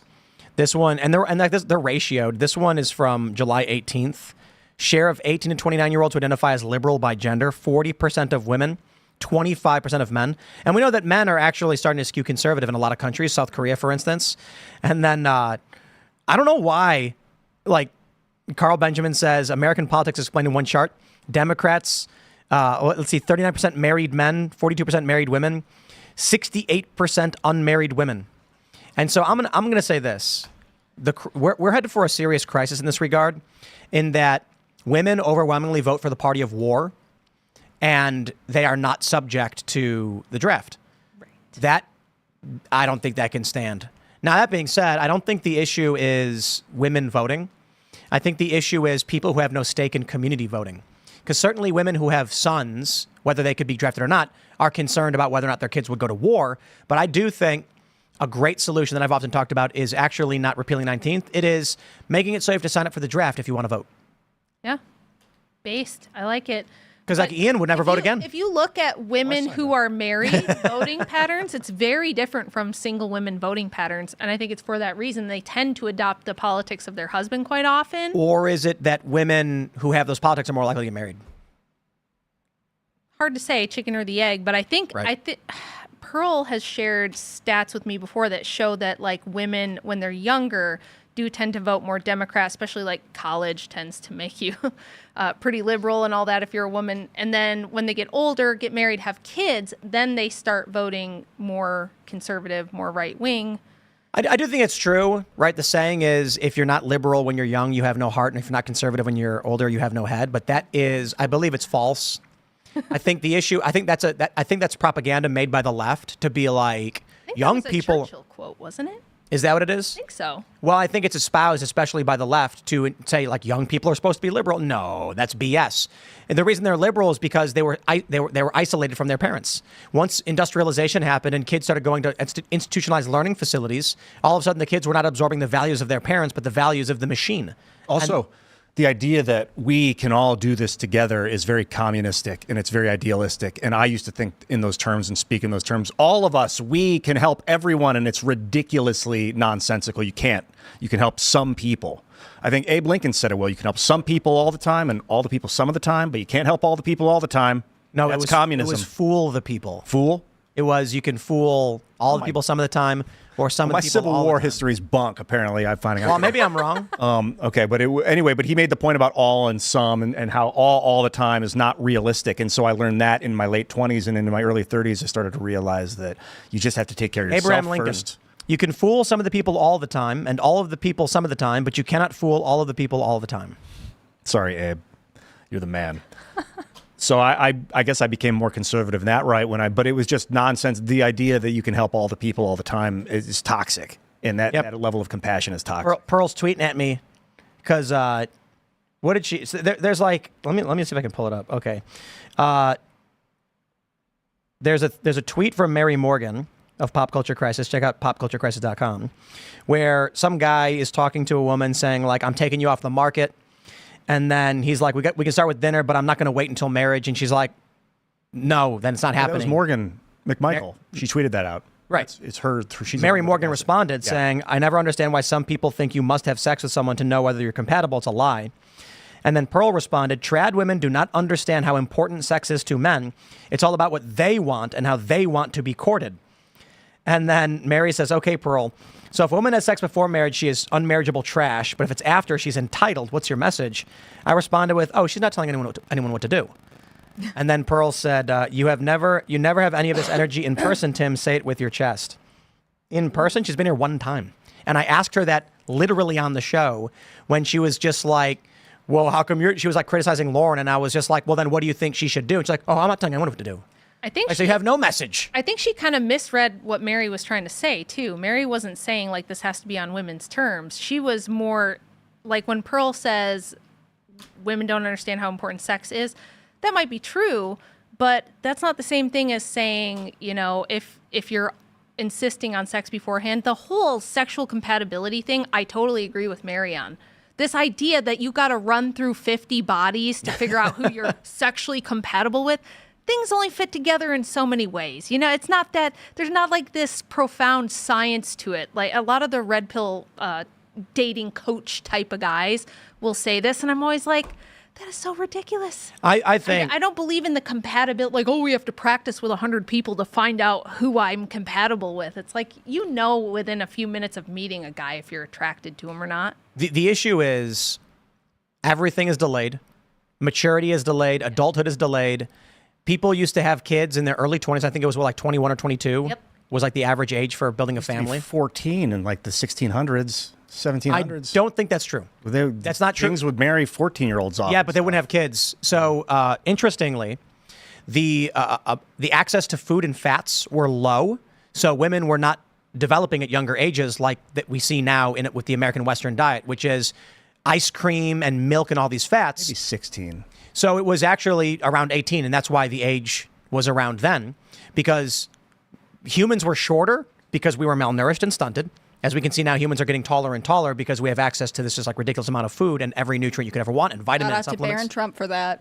Yeah, I do. I was like 8 in feet America now, certain groups are getting shorter. Like Mexican Yeah. women are getting Wow. shorter on average by like a half an inch to an inch than they were 30, 40 years ago Wow. because of the crap, you know, processed Oh, yeah. corn and oil diet. But this is interesting. Puberty was actually a little bit later Yeah. because of access to food, namely the access to fats. It's a lot harder to get in the wild. And then now with the American diet, fats are so high, it's made things happen sooner and sooner, or younger and younger. That's So interesting. it was not the case, but it was still young. You know, I think probably 18 or whatever. And then in the United States, it was like 20 or 20, 22. People are starting to have families. Now I think the average age of a woman having a kid is like 30 30 or 31. or 31 because they got to have their careers first. And because of that, for the first time since antibiotics, we're seeing rising mortality rates in women, maternal mortality rates. In the most advanced, medically advanced country ever known to man, we now have rising maternal mortality rates because, and the CDC says this, it's not Rach making it up, it's because of the advanced age of pregnancy now. Yeah. It is a lot of work to have babies. Sure is. Yeah. There's a lot of. I would it's- imagine. That's why the Spartans, as legend tells, I believe this is true, the only way to get a tombstone, a headstone, as a man was to die in battle, and as a woman was to die in childbirth. If you have the kid, they're like, well, congratulations, everyone, like women do this. But if you die, it's like, it was a valiant effort. Yeah, pregnancy's wild. I mean, women grow essentially a new organ, the placenta, to have children. The body is capable of crazy things, and I think a lot of the conversation around casual sex and all this stuff is largely because with birth control, we pretend like pregnancy is a bad thing and or something that you should avoid at all costs. And I think that's one of the reasons that men and women are ultimately really out of alignment when they have conversations. Like if you're a man and, you know, you aren't trying to, like, ultimately a lot of men are driven, have a high sex drive because they are trying to have children, right? So then if you are dating a lot of girls on birth control, and again, it's like kind of blurring what the purpose of this is, then of course you're like, gotta sleep with everybody because you're not actually meeting your biological need. And I think with women, they are stunted to understand what their bodies naturally want to do because they, again, are kind of encouraged and poisoned to propaganda. think, both propaganda and also literally poisoned to feel like getting like pregnancies, the natural hormone cycles are actually their enemies. And I think that's sad. How can you have honest conversations if we don't even acknowledge like the role of what our bodies are supposed to do? Rhetoric around abortion now is that this is a parasite inside of me that I must defend. It's going to ruin your life. It'll ruin your life. I mean, how often is that the thing? You can't have a baby. It'll ruin your life. Oh, I asked, I think we were doing like a TikTok thing where we were on the Crucible. Shout out to the Crucible. We like to go into TikTok and argue with some of the Gen Z people in there, some of the craziest people. And they were debating this. And I went in and I was asking them about this. And they were like, don't you know how many women die in childbirth? And I was like, how many do you think it is? And they were like, it's like 50%. It's like 50% or something. I'm like, you think that 50% of women die of births, the mother dies? And they're like, yeah, dude, it's like the propaganda is so insane that this little group of people who were like pro-choice strongly believed that like when you have a baby, you got a 50-50 shot of just not making it. And I was like, dude, humans wouldn't exist if that were the case, but they don't even think about it. And this has started, we've got a full century. It's arguably longer, like the Malthusians started 300 years ago with this nonsense. But Margaret Sanger put out a highly influential book in the 1920s where I think this... Margaret Sanger, what a gal, am I right? I have a whole chapter about her in my book, and I literally had nightmares while I was researching and writing it. And I had like times where I was so angry I would almost start to cry reading what she did, because she basically fabricated an entire book where she claimed to have hundreds of letters from women around the country that she published in the form of a book, where these women were writing her saying, I'm only 23 and I'm on my 17th baby and my internal organs are falling out and I don't know what's causing it or how to stop it. Please help me. Well, that's ridiculous on its face for a lot of reasons. Like, my grandma's 98, and when I was researching this, I called her and I said, Grandma, when your mom was having you and your sisters and brothers, did she know how babies were made and how to prevent that? You know? Nope, everyone's just stumbling around in the dark. She's like, of course. And in fact, she said after my brother, the doctor told her, you know, it would probably be dangerous for her to have more. And she said, my parents, they didn't come right out and say it, but they knew what to do about that. They knew ways around it. Yeah. And they didn't have any more. I went to the Margaret Sanger Papers Project, which is basically where you go if you want anything she's ever done. If she blew her nose in a tissue, they've got that somewhere, right? They've got everything the woman ever did. All of her stuff is very well preserved. I was like, where can I read any of these thousands of letters from all these women? And they said, well, we only have 3. Weird how that happens. Out of thousands of letters, you only preserved 3. But you have like literal notes that she wrote, you know, from when she was a teenager or something. You have everything else, but out of the thousands of letters, you only have 3. Why? And they said, well, we believe that a lot of it was just lost to time, or that she sent many of these letters to the Planned Parenthood doctors to like keep them going when they were feeling demoralized. And I was like, I think this whole thing is It's baloney. crazy. And I think it was, and she faked a lot of stuff. A ton of stuff. There's this study on birth control that was done in Puerto Rico. I'm sure you know about this, but you know, that was done basically because of the support of Planned Parenthood, where they just did not tell women what was going on, and they would write off women who were like, I am having serious side effects. They'd be like, hysteria, get them out of this study. It doesn't matter. I mean, it's such a gross abuse. You would never be able to do it today. It was human experimentation. And it opened the door to the birth control mania that we have today. I mean, Margaret Sanger is infamous in really all of the ways that she influenced American culture, in my opinion, for the worse. I mean, to the detriment of not just families. I mean, a lot of things have done bad things to American families, but to women themselves. Under this guise of I'm here for you and science and whatever else, like saving the she women. Treated them terribly and lied to them always. Yeah. Absolutely. And now I go to TikTok and talk to girls who believe they have a 50-50 chance of dying if they ever dare have a child, and we wonder why the birth rate is like in the basement. Yeah. There's the propaganda. There's I think that the Christian, like, don't sex before marriage thing is like the church being like, we want to make sure that Christians make more Christians, so lock them into a government contract with marriage, and then they have the kids there. Because otherwise, what the hell is marriage other than a government contract? But then there's also, you're saying there's chemical reasons that women are having babies later because birth control tricks them into thinking they don't want it. And then, but the men are all oversexed because of the hormones, because of the diets, and I just think that the two things are out of alignment, right? So women take birth control because they want to have their girl boss careers or whatever else. I mean, to be fair, I know a lot of women who were, urged to get on birth control for side effects for their hormones, right? Like, they have really bad cramping. We should get on birth control. You have terrible acne. You should get on birth control.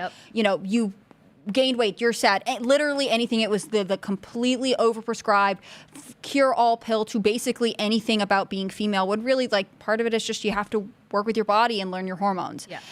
And so, it also famously kills the sex drive for a lot of women. So they are operating very differently than if they would be if they were actually in alignment with their hormones. I know for some people, getting on birth control is the right move. There are medical complications, whatever. I'm not saying that it should never, ever, ever, ever been an option, but I think we overprescribe it, and we don't talk about the social consequences. They push it really hard, and they pass it out like it's a risk-free vitamin that's appropriate for everyone when it's completely not. And we know that women choose mates differently when they're on birth control because the pill works by making your body think it's already pregnant.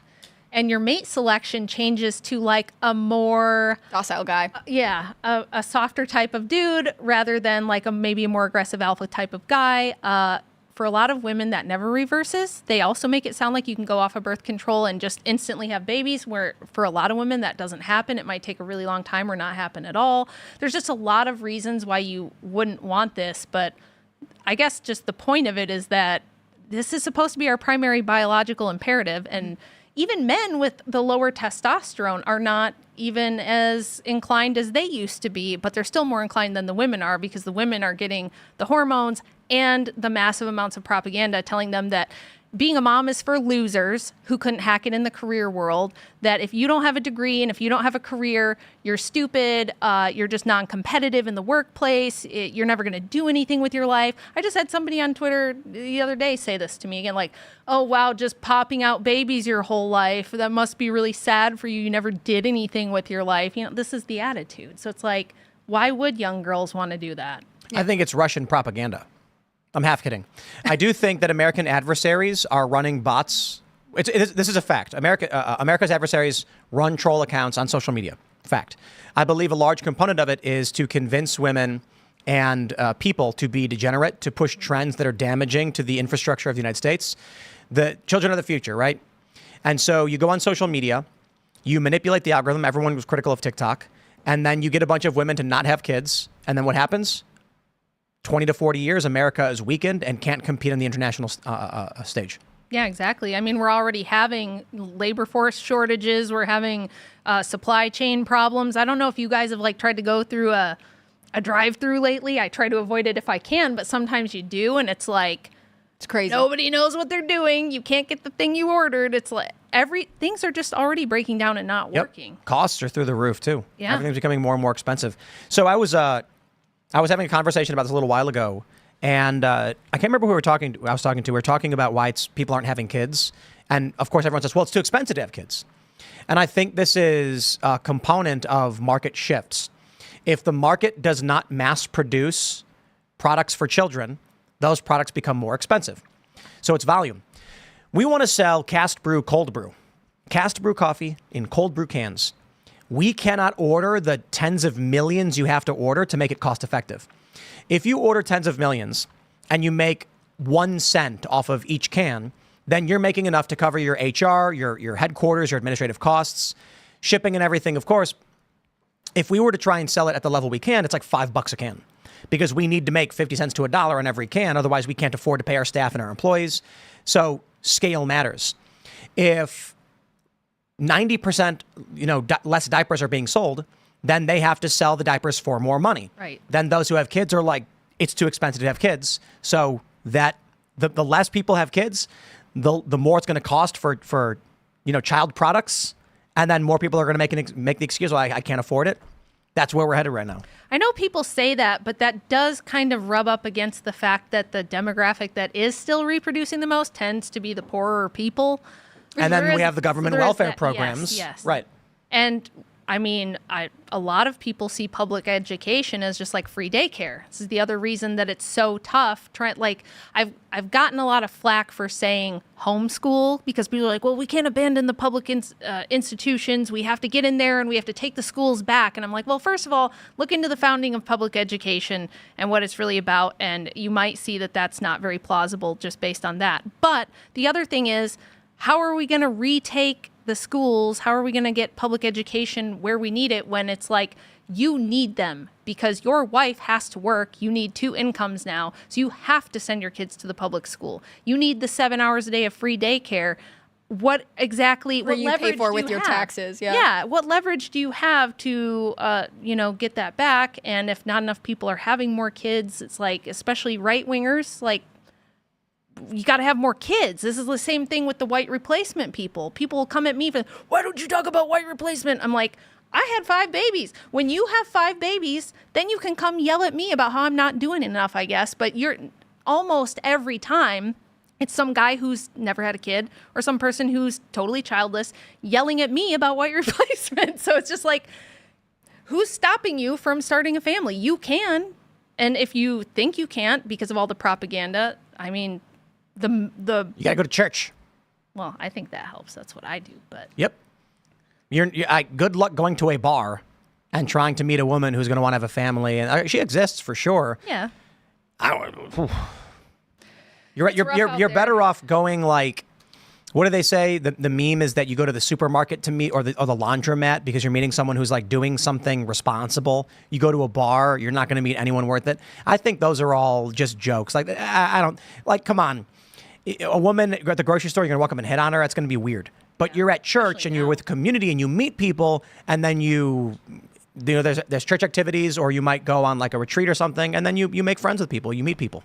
it's just so tough. I don't even have a good answer for like what to do about the dating market. Andrew and I always feel like we caught the last chopper out of Nam. You know what I mean? Like, indeed you did. I feel bad for Gen Z in this regard because everything's internet based. Yeah. And the internet is telling people to do stupid things.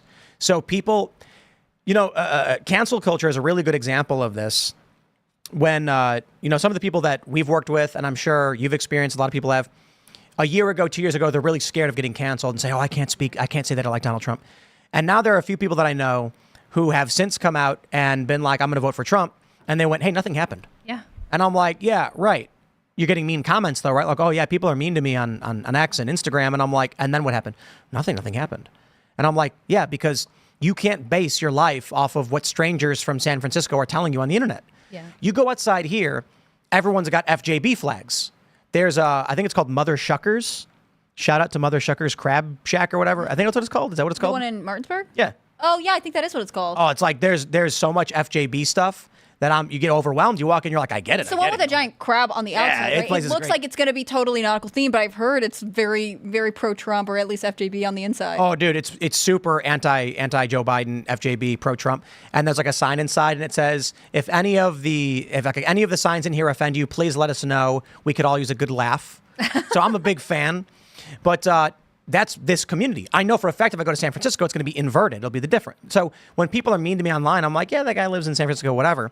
Gen Z people are going to be experiencing that. And that's what's happening now with social media, telling them how to date and how to do all this stuff. When we have like, you know, these red pill guys on Culture War or whatever, they're like, look, man, these women, they're all doing these things and they're doing this thing. So you got to run through 50 women. And I'm like, I don't think that applies to like Amish country. Pretty sure if you go to like Pennsylvania and you go into the middle of, you know, Amish country or whatever, and you go meet some Mennonites, the women ain't doing none of that stuff. So it's really about you living in New York or LA or Miami or something. Yeah. And these are the people you've surrounded yourself with. Yeah. Try to date with text is a pain in the ass. I don't know if you guys have done internet dating, probably not, but like I have not. you can tell a lot about Jesus. your attractiveness to someone by the sound of their voice, in my opinion, Yeah. like the way it vibrates your body. You're like, wow, that's just the healing whole my DNA. physical presence of a person is so important. And like my daughters who are older and 21, 23 trying to date, it's like a nightmare out there for them. It is like rough. The stories I hear about them just trying to have a normal date is like, it's pretty bad. So I'm just like, I wish I had better advice for you, but it's like they don't know how to meet. Whereas like I was an 80s, 90s kid. So it was like the whole thing was based off the physical chemistry of just meeting a person face to face. Who was it? There's an author. I don't know if it was Vonnegut or someone. Is he still alive? Kurt Vonnegut? Yeah. I don't know. I'll look There was it a up. story I was reading about some author guy, and he needed to send a letter, so he needed an envelope. And then he said to his wife or something, like, I'm going to go buy an envelope. And then she was like, just order it off the internet. And he was like, no, I'm good. I'm going to go to the store and get an envelope. And she's like, I don't understand. You can just buy it online. Why would you go to the store? And he said, because when I'm going to the store, I'm passing by my neighbor who has a new dog who tells me the dog's name. I see the fire truck drive by and I give the firefighters a thumbs up. Yeah. Then I go in and I have a small talk conversation with the clerk as I'm buying the envelope. I'm not buying an envelope. I'm living my life. Right. Something like that. I'm paraphrasing. Kurt died in 2007. So Kurt Vonnegut. maybe I'm not thinking of him or whatever. It's a meme. I'm sure in the chat they're going to be like, oh, I know that meme. It was this guy or whatever, but something like that. Yeah, man, physical presence, that's it. I like video chat. Like you can kind of get to know somebody through video chat. That's way better than text. And it's way better than a phone call because you're looking in their eyes. I think a lot of it used to be more about community as a structure, right? Like when you when you're dating in a small town, right, somebody knows the person that you're probably going to go out with, right? You have some kind of social connection to them. Whereas right now, I think dating apps are part of it, but I think generally social media or the movement of our town square and the center of our social lives being online and virtual means that like you just think there are endless options, and you can think that like anyone out there would be better, and it. Again, I think it encourages a level of like selfishness or self-delusion where you don't have to reflect on yourself and be like, well, what am I not bringing to the table, or how am I erring in this situation? How could I be better both for myself and for a potential future? I think there was a time. I mean, there's a podcast that I listened to that will tell these stories about whatever, and they had this line that was like, they're talking about their parents' generation. And they said they met the way everyone met in the 80s at a dinner party through a mutual friend who everyone immediately forgot, right? But there were practices of like how you interact socially that wasn't just like romantic or online. I think a lot of young people, like those are the way they interact right now. They're either online or they're trying to date, and there's a whole variety of social interactions that you need to have in between, friendships, socially, to be a well-rounded person. Sorry. I just realized how bad it's gotten. It's gotten so bad that the president of the United States broke up with us via Twitter, you guys. Yeah. Like that's how bad it is. I had his intern do it too. Yeah. Here, we'll grab. A friend send us a breakup note. We're gonna do one. We're gonna do one last segment because we were talking long about the gender dating stuff. But this is a story from Newsweek. Donald Trump supporters flipping to Kamala Harris, according to a new poll. I believe it. Oh yeah. I instantly believe that Trump supporters would switch to Kamala Harris. That's not all it narrative creation. All it took. Yeah. Yes, it's two of them. All it took was for Joe Biden to drop out of the race and endorse Kamala, for Trump supporters to be like, oh, well, maybe I guess I'll be a Democrat now. Finally, it's her turn. That's right.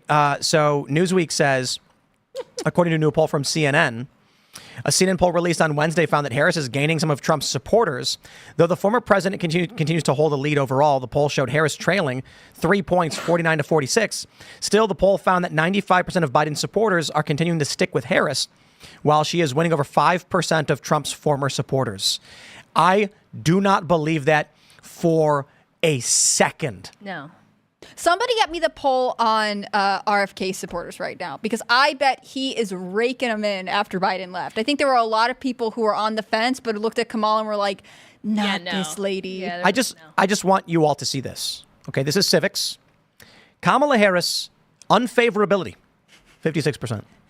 Favorability, 36%. Do you think she is doing better or worse than Donald Trump? It's never ever crossed. Like, she's never ever been more favorable than unfavorable. Guys. Wow. Do you think she is doing better or worse than Donald Trump? Worse. Absolutely doing worse. But they're just gonna tell you. Outright doing worse. Trump's unfavorability is 2 points lower at 54, and his favorability is 10 points higher at 40. What is it, 36? Okay, 6 points higher at 42% favorability.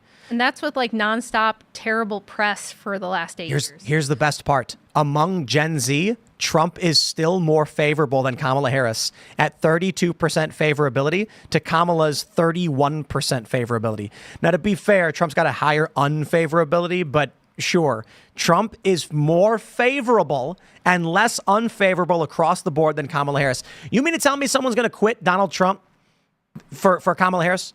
At least they're going to break up with Trump over text. Must have it. Two plural. people. Yeah, that's all it is. I don't. How many people they polled? I guess it's 260,000. Now, what do you think about women? Do you think women like Kamala or don't like Kamala? I don't think they know a thing about her. I think they just go, "Ooh, lady in a pantsuit, she's dancing." Yo, check this out. Yeah, I think girls always don't like each other secretly. So not all of them, but a lot of them. You mentioned. You're right. You mentioned. But they'll support Hannah Claire, the sisterhood if they think it's going to be like a benefit to them. You mentioned that there was no point at which she was more favorable. Among women, she was. Oh, Lord. Vice presidential debate, inauguration day. But with men, she has never been above water. Shocking. Now, what about non-college graduates?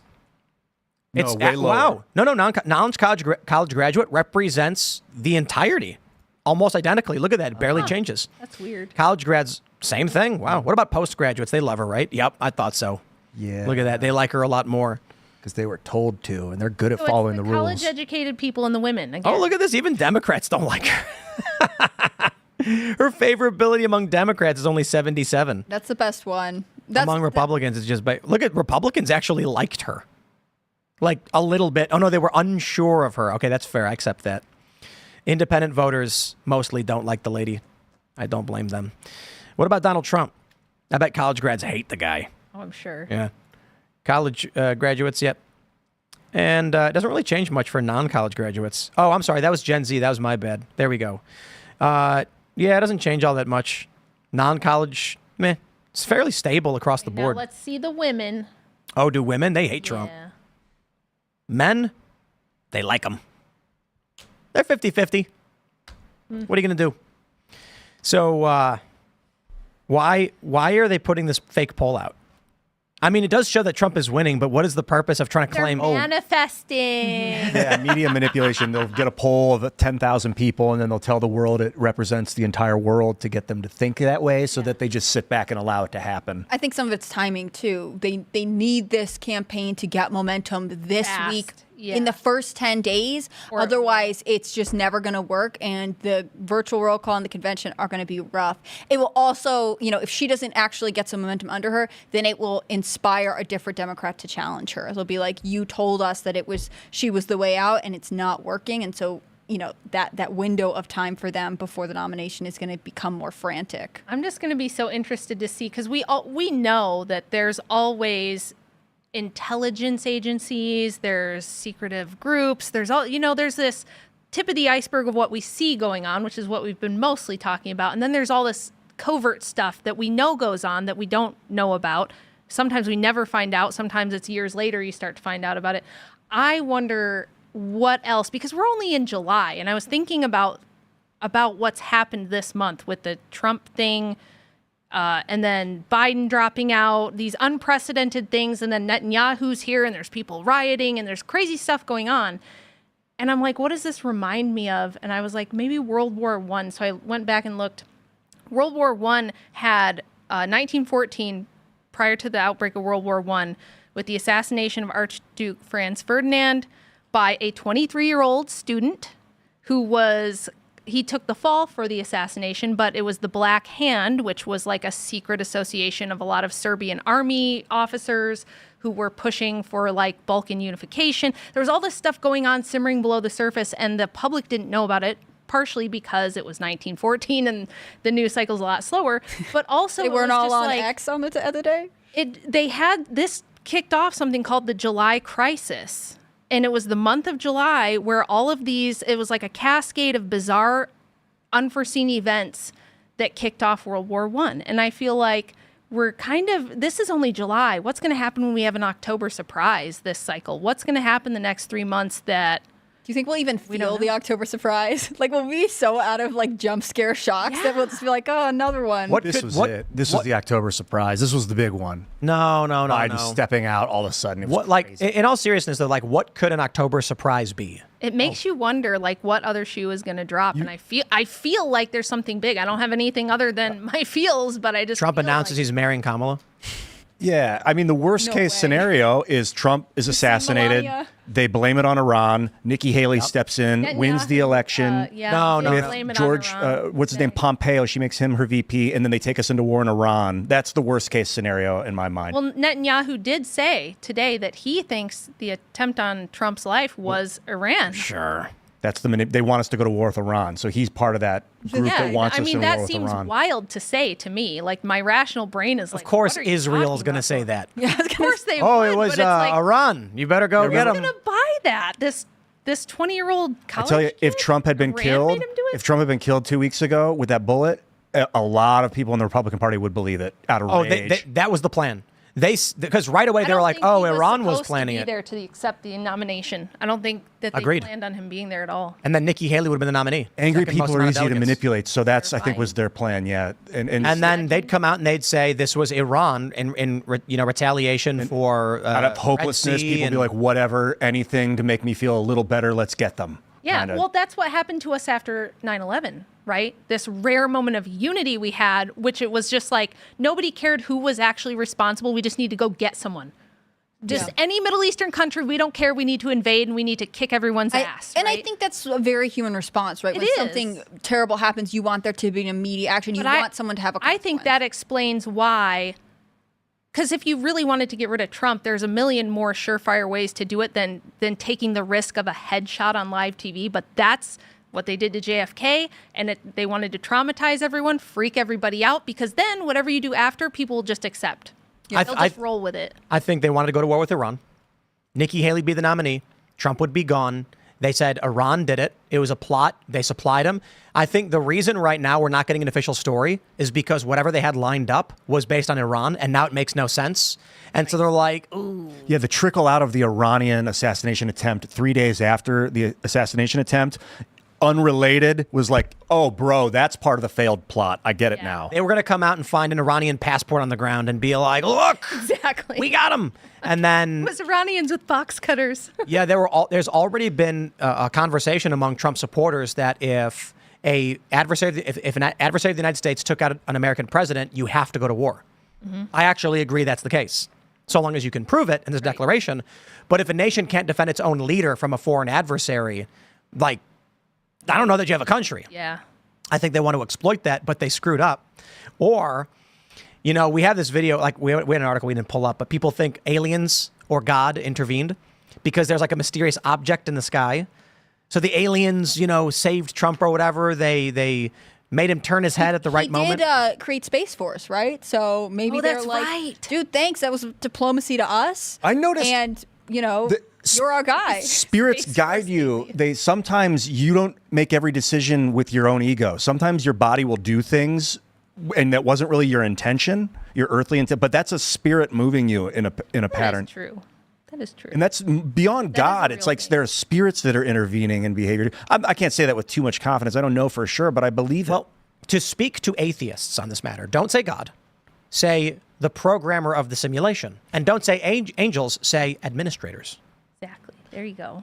Administrators. So like the God, Or GMs. I think of the God as like the ocean, and the angels or the spirits are the boat that we're on. So like they're both God- moving us, but in different. The God is the larger metamaterial. God is Wilbert Alfredson, who is sitting at his computer right now programming Earth simulation, and the angels are the administrative bots that are going around and you know, running things behind the scenes. So I don't think a guy could write a simulation this bizarre. I don't think that, like, even if there was a programmer writing a simulation, the one we're in, the timeline we're in right now is just so weird. Oh, but it's entertaining. what about an AI? It's It is. entertaining. It's A a lot of super fun, intelligent AI, more intelligent than all humans combined. What if, Ian, you're the AI, and the reason you exist in this reality is because you are in an AI training program. I'm actually Before IA, the advanced Ken. civilization put the AI into use, they want to make sure it's morally good. Otherwise, it could destroy civilization. I so hope what that's they not do true, Tim. is they isolate you, AI Ian, in this world to see how you behave. And if you live a good and moral, just life, after your life ends, you'll wake up in full control of the cybersphere of the advanced civilization, and they'll say, we trust you based on how you lived your life in the simulation. We think you will do good by us as our AI overlord. I just saw that Rick and Morty clip from Rick and Morty it's making rounds on X right now, where Rick's like, "Hey Morty, check this out," and he puts this headpiece on Morty, and he goes into this like reality where he like wakes up as a little kid. He's like, "I just had a dream that I was this guy with this weird old man," and then he like lives a life as Roy. Yeah, that's the Roy game. Yeah, Done two of them, I think. 50 years go by, and then he dies in the game, and he's like, and he comes out of it, and he's Where's like, my "Where's my family?" wife?" And Rick's like, "It was just a game, Morty. Get over it. It was called." But then Roy. he pulls out off the helmet and he's like, "My wife, I died. I had cancer. You were selling weapons to a guy." Like he immediately comes back to reality. Anyway, That's let's go to awesome. Super Chat. So if you haven't already, would you kindly smash that like button, subscribe to this channel, share the show with your friends. 1 like equals 1 fight, fight, fight.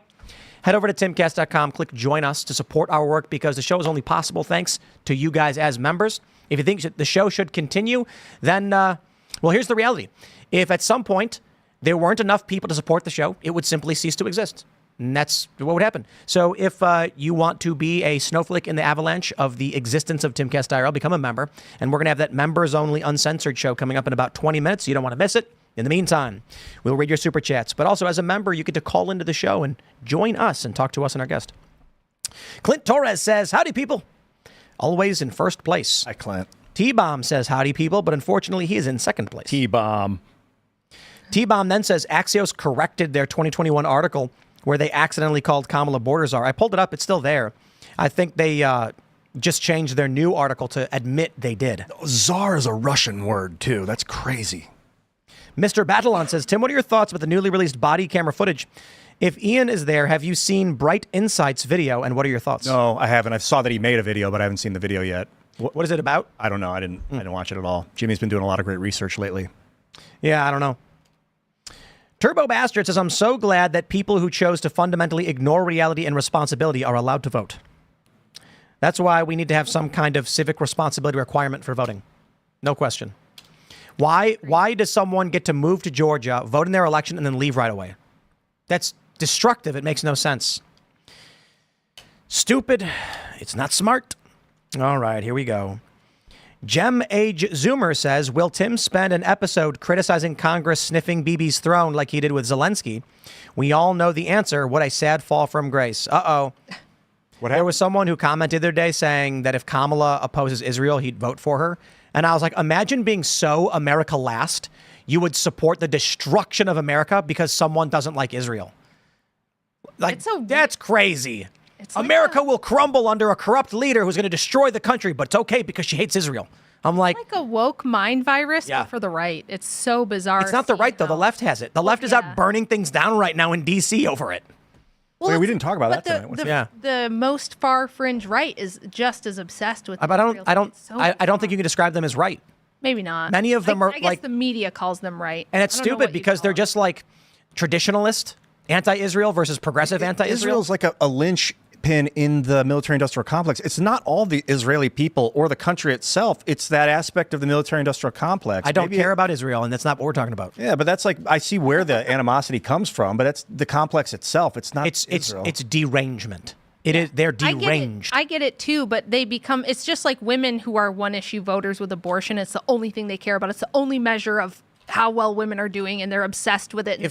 And plus, people will lie to you and tell you that they don't believe in something or that they don't, and then turn around your back and do it anyway. If someone came to me and was like, I am just plainly upset about Israel's actions in Gaza, I'd be like, that's very interesting. Yeah. And then if they said, I would vote for Kamala Harris if it meant the U.S. opposed Israel, I'd be like, you would burn down your own country so that you could be mean to Israel? That's America last. But I'm not surprised the woke left are America last, so it's win-win for them. They're just like, burn it all down. The text vet says he went full orange man. Oh, Biden did. Yeah, he nice did. tan. Yeah, he did. Jason Dixon says, Tim, please consider a guest, Travis from Real Estate Mindset, a YouTuber who focuses on economics and real estate. With the pending collapse, he would be ideal as a guest. Also, Discord. Become a member of timcast.com. Join the Discord. Hang out with like-minded individuals. They got shows. They got workshops. People are doing workshops in the Discord to teach other people how to make media and make art. It's very cool. We're doing live callers later tonight, so come on. That's right. Grofty says, cherry that cause. Cherry Amerimocracy. Love it. The new ice cream flavor coming to a store near you. Once you open the coffee shop, we should make cherry Amerimocracy ice cream. That'd be funny. Or like a Cherry. latte. Yeah. A cherry white chocolate latte. Cherry Amerimocracy.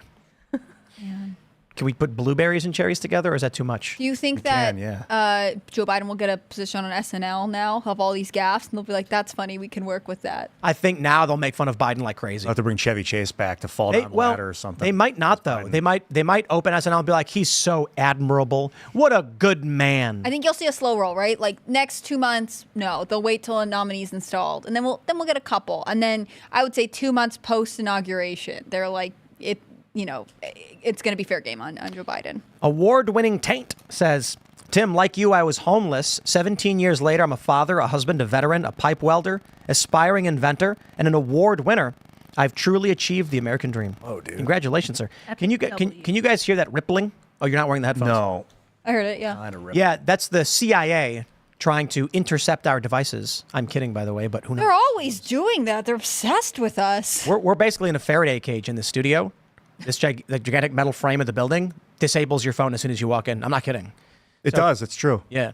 What do you mean the ripple? Was it like a reverberation? It was electromagnetic reverberation? You know when you put a cell phone next to a phone, it goes. Yeah, that's what's happening. And we're in a Faraday cage, so it's kind of weird that happens.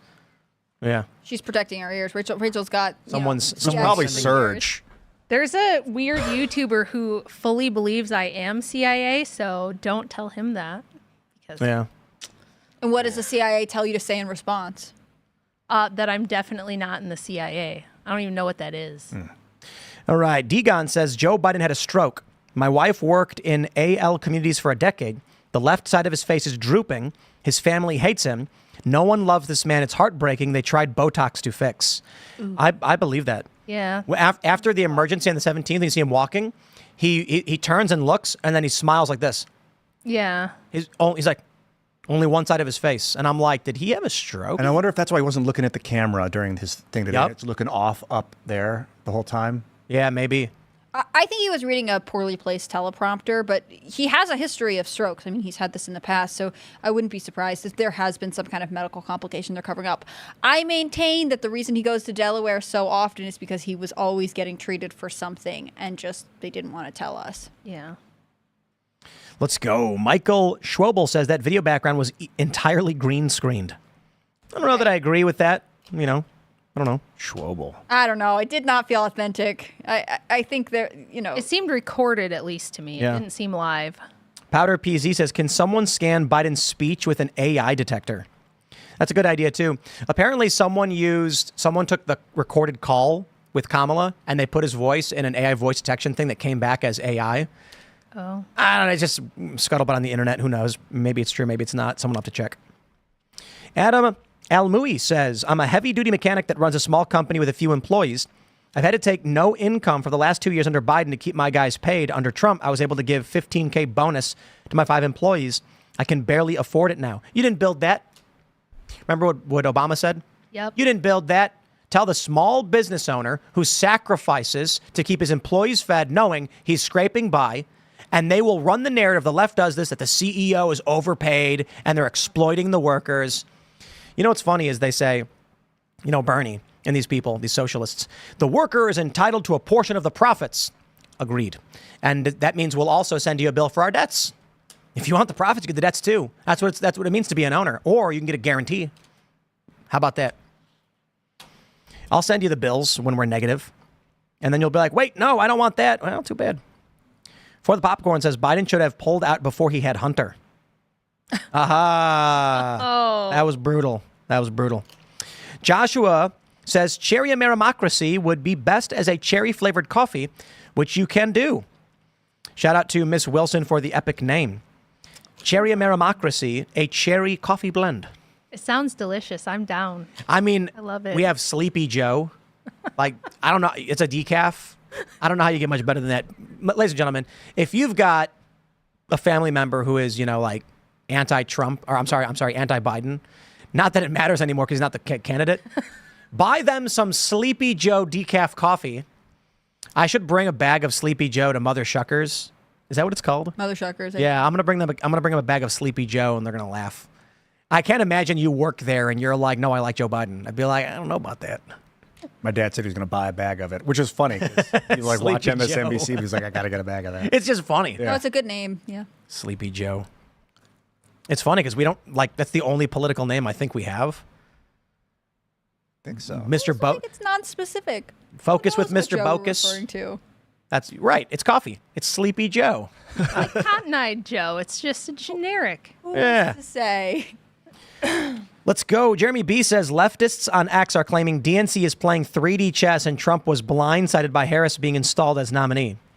Except for that time that they were like, well, we can't agree to a Right. VP debate because we don't know who Kamala Harris's VP would be. I mean, I think everyone knew this was always a possibility. That's why we've been talking about the possibility of Joe dropping out for so long. Yeah. And again, I never thought he would go willingly. That address makes me think perhaps he did not go willingly.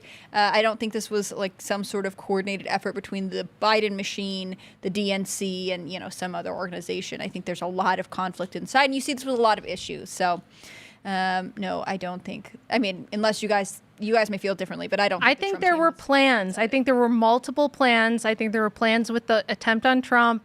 I think they had an initial plan. Something didn't go according to plan, and now they're winging it with plan B, C, or D. And that's why it's so chaotic, and that's why they're scrambling to create bizarre, ridiculous narratives like that Donald Trump supporters are just flipping to Kamala, which, no, not in any universe would that happen. So I think they're scrambling to fix whatever didn't go according to plan. And I suspect that the Trump campaign has had to be more agile this whole time. I mean, remember at one point he was supposed to get sentenced to possibly house arrest, possibly jail days before the Republican National Convention. I mean, they have always not totally known what the next 3 weeks ahead of them are going to be. I mean, he had to stay in New York for trial. So they were like, okay, we're going to do rallies here now. There actually seems to be a lot of sort of creativity and flexibility to this campaign that I think even, just generally a lot of campaigns, Republican or Democrat, haven't had to prepare for. Yeah. Let's grab some more. Toppled says, Trump is a wizard. Want proof? Watch the AI guy, AI D&D. It's absolute gold. It's the Trump we all want and deserve. Oh, okay. It's an AI of Trump casting magic spells. That seems something that it would convince Ian to vote for him. If Trump came out at a rally and then just started like muttering some ancient spell and his eyes glowed and then he conjured fire in his hand, would you vote for him? Yeah, probably. Well, I don't know. I'd be concerned about it being like a deep fake or talking plasma or something. And it's like he's doing the chant, but he's doing it like this. I summoned the eternal flame of Eberron. Fire emerges. I think he's so smart, though, but I think he's a bard. He's got high intelligence, but he's definitely got charisma. They can still have, maybe he's an elf and he has like a fire dual cantrip. class. Maybe the best charisma anyone's ever seen. I wrote 12 books. I maxed out charisma. Great. I could beat the entire game with just charisma checks. Diplomacy. Easy. Diplomacy. Trump's the guy who plays through Fallout by just passing every charisma check and walking to the end. Yeah, it's really good trade skill. He gets good discounts on Good all deals. trades. Yeah, legit though, if Donald Trump was on stage and he just pulled like a staff and then, conjured fire, I'd be like, he's got my vote. Yeah. Like nothing else matters at that point. But if Kamala Harris did it, then I'd be upset. Then I'd be mad. I'd say nope. That's the problem. Because the point is, I already like Trump and I don't like Kamala, so it really doesn't matter if he conjures fire at all. All right, Manipple says, that's a good name, by the way. Border Czar is basically king of Ukraine. Czar is Russian for king. Ukraine is Russian for borderland. Kamala is king of Ukraine. Ooh. Zelensky must be so mad right now. Spooky. DZ says, I'm from Australia, and Insta is sending me ads for ballots to be sent to anyone in Australia. You just have to have a family member that lives in the U.S. You don't have to live there. A message to Ian on X and Insta. Oh, that's weird. Not that out. you messaged me, but that they're That is very mailing. Yeah, I wish I could see people in screen recording, Australia. but, I have gotten so many Kamala Harris ads. I feel like they really don't understand that I am not their target demographic. But Well, that's why they're doing it. They're trying to convince you. Yeah, I think that's generally for people who fit my brackets. I just mean me personally. I don't see that happen. When Bloomberg was running, everybody kept saying, like, Tim, I'm getting Bloomberg ads on your videos. And I was like, yes, because my videos are critical of him. So they're trying to counter the narrative with his commercials. And it might work on some people. Brandlore says, yo, Tim, did you or Ian hear that MTG is doing a crossover with Monty Python and the Holy Grail? Also a great show. Keep up the great work. That's funny. The Holy Hand Grenade is going to be lit. Yeah, I did not hear that. That me neither. But Magic the Gathering learned that their IP is trash. And so they realized, hey, the core game mechanics everyone loves and they have a patent on. We just need to make cards of things that people like. So the Holy Hand Grenade card, I bet they'll serialize it, make a 1 of 1, and it'll be worth $10 million. Like the one ring is worth, what, $5 million? The one ring? Yeah. No, it's only $120. There is a serialized 1 of 1. Wow, good idea. And it's written in Orcish or like Mordor, awesome. Whatever the language is. And Post Malone bought it. Wow, we got to get Posty over here, dude. Oh, He plays Commander. Yes, it's rock. Apparently, some guy opened the collector's pack of Lord of the Rings and got the one ring serialized, and he's like shaking. And it was like a couple $1 million because there's only one of them. Holy snap! He's playing within his deck. Do you know? I don't think he's playing it within his deck. Wow, that's crazy. But the card is so good that's basically running in every single deck. Yeah, I got one. I had to get one. It's nuts. I mean, it's ridiculous. So good. Broken. At first, when you guys said MTG is doing a collab, I thought you meant Marjorie Taylor Greene. And I was like, oh, Magic the Gathering makes so much more sense. We made a video. Like an old Gen Xer. Yeah. Magic the Gathering is from 1993. Yeah, your husband, you said he used to play?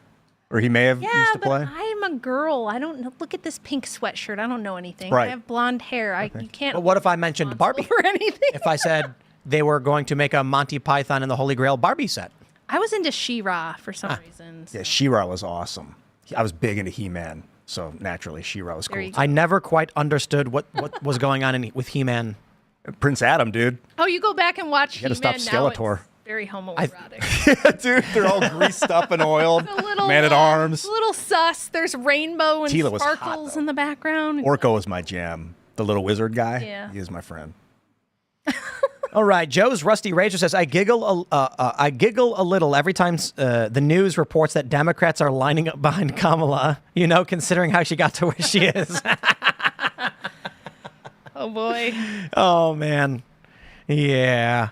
We got to not sexualize Kamala Harris because that is their attempt at winning this, is getting the young, angry, horny dudes to vote for her.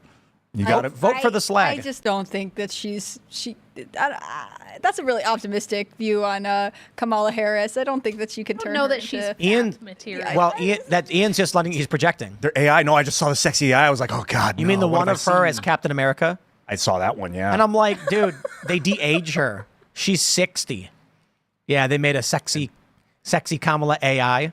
Stop trying to make sexy grandmas happen. Did you hear that quote? She was in an interview and she's like, I just learned a new term, that I'm unbangable. This is like what I What? saw. Oh, yeah, I'll find it for you. This was like during an interview she talked about this. So maybe she's the one who's like, and you know what? I'll get all the lonely boy votes. Like maybe she's hoping that this is her return to being some sort of icon. Emerson Reddy says, I bought cherryameramocracy, etc.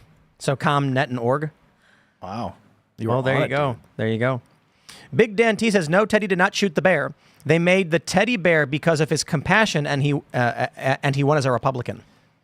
Yeah, He won twice. He won as a Republican and on his own ticket, Bull Moose ticket. I suppose if after you win and you're the incumbent. I think that maybe that is what he did. Sergio's shaking his head. What?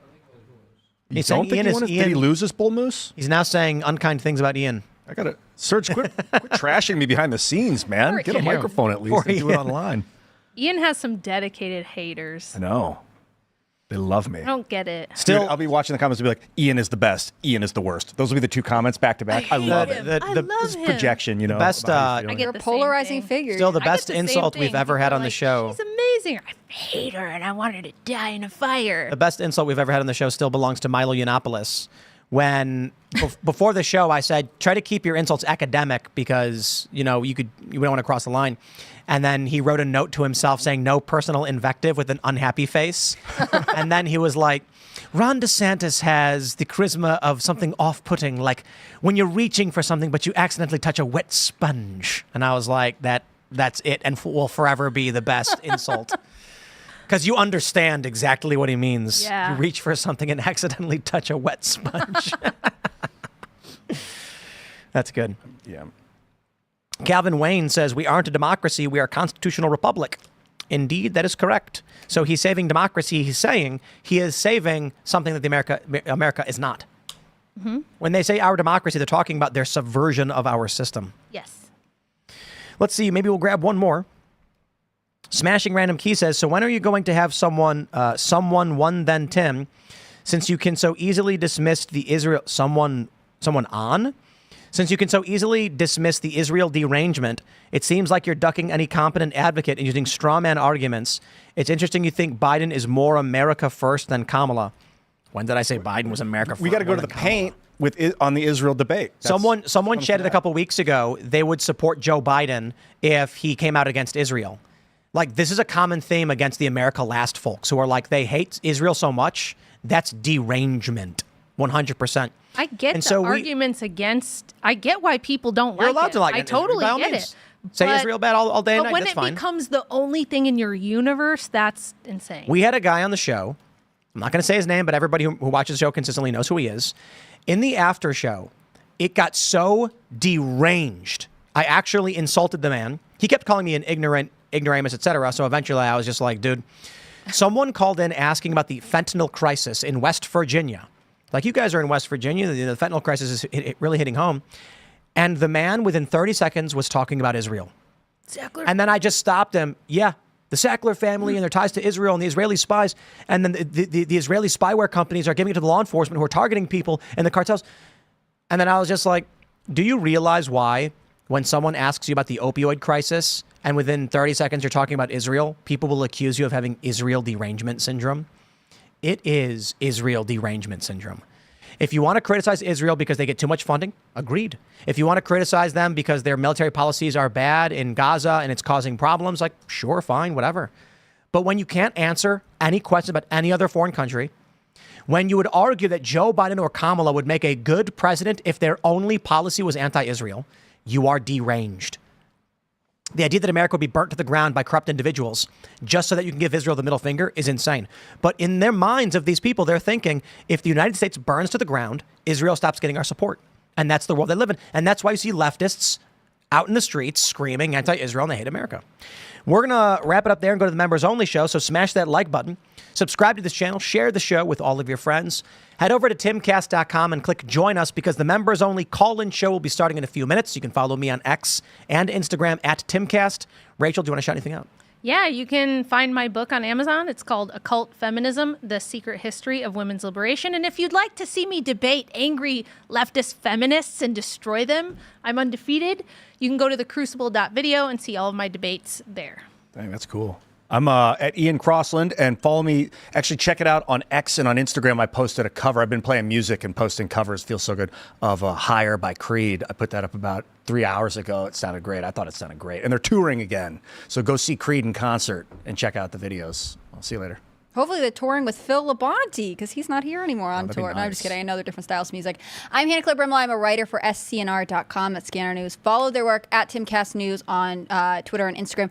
Our field reporters had some really interesting videos in D.C., so I definitely encourage you to go check out his work. If you want to follow me personally, I'm on Instagram at hannahclaire.b, and I'm on Twitter at hannahclaireb. Thanks for everything you guys do. Have a good night. We'll see you all over at timcast.com in about 1 minute. Thanks for hanging out.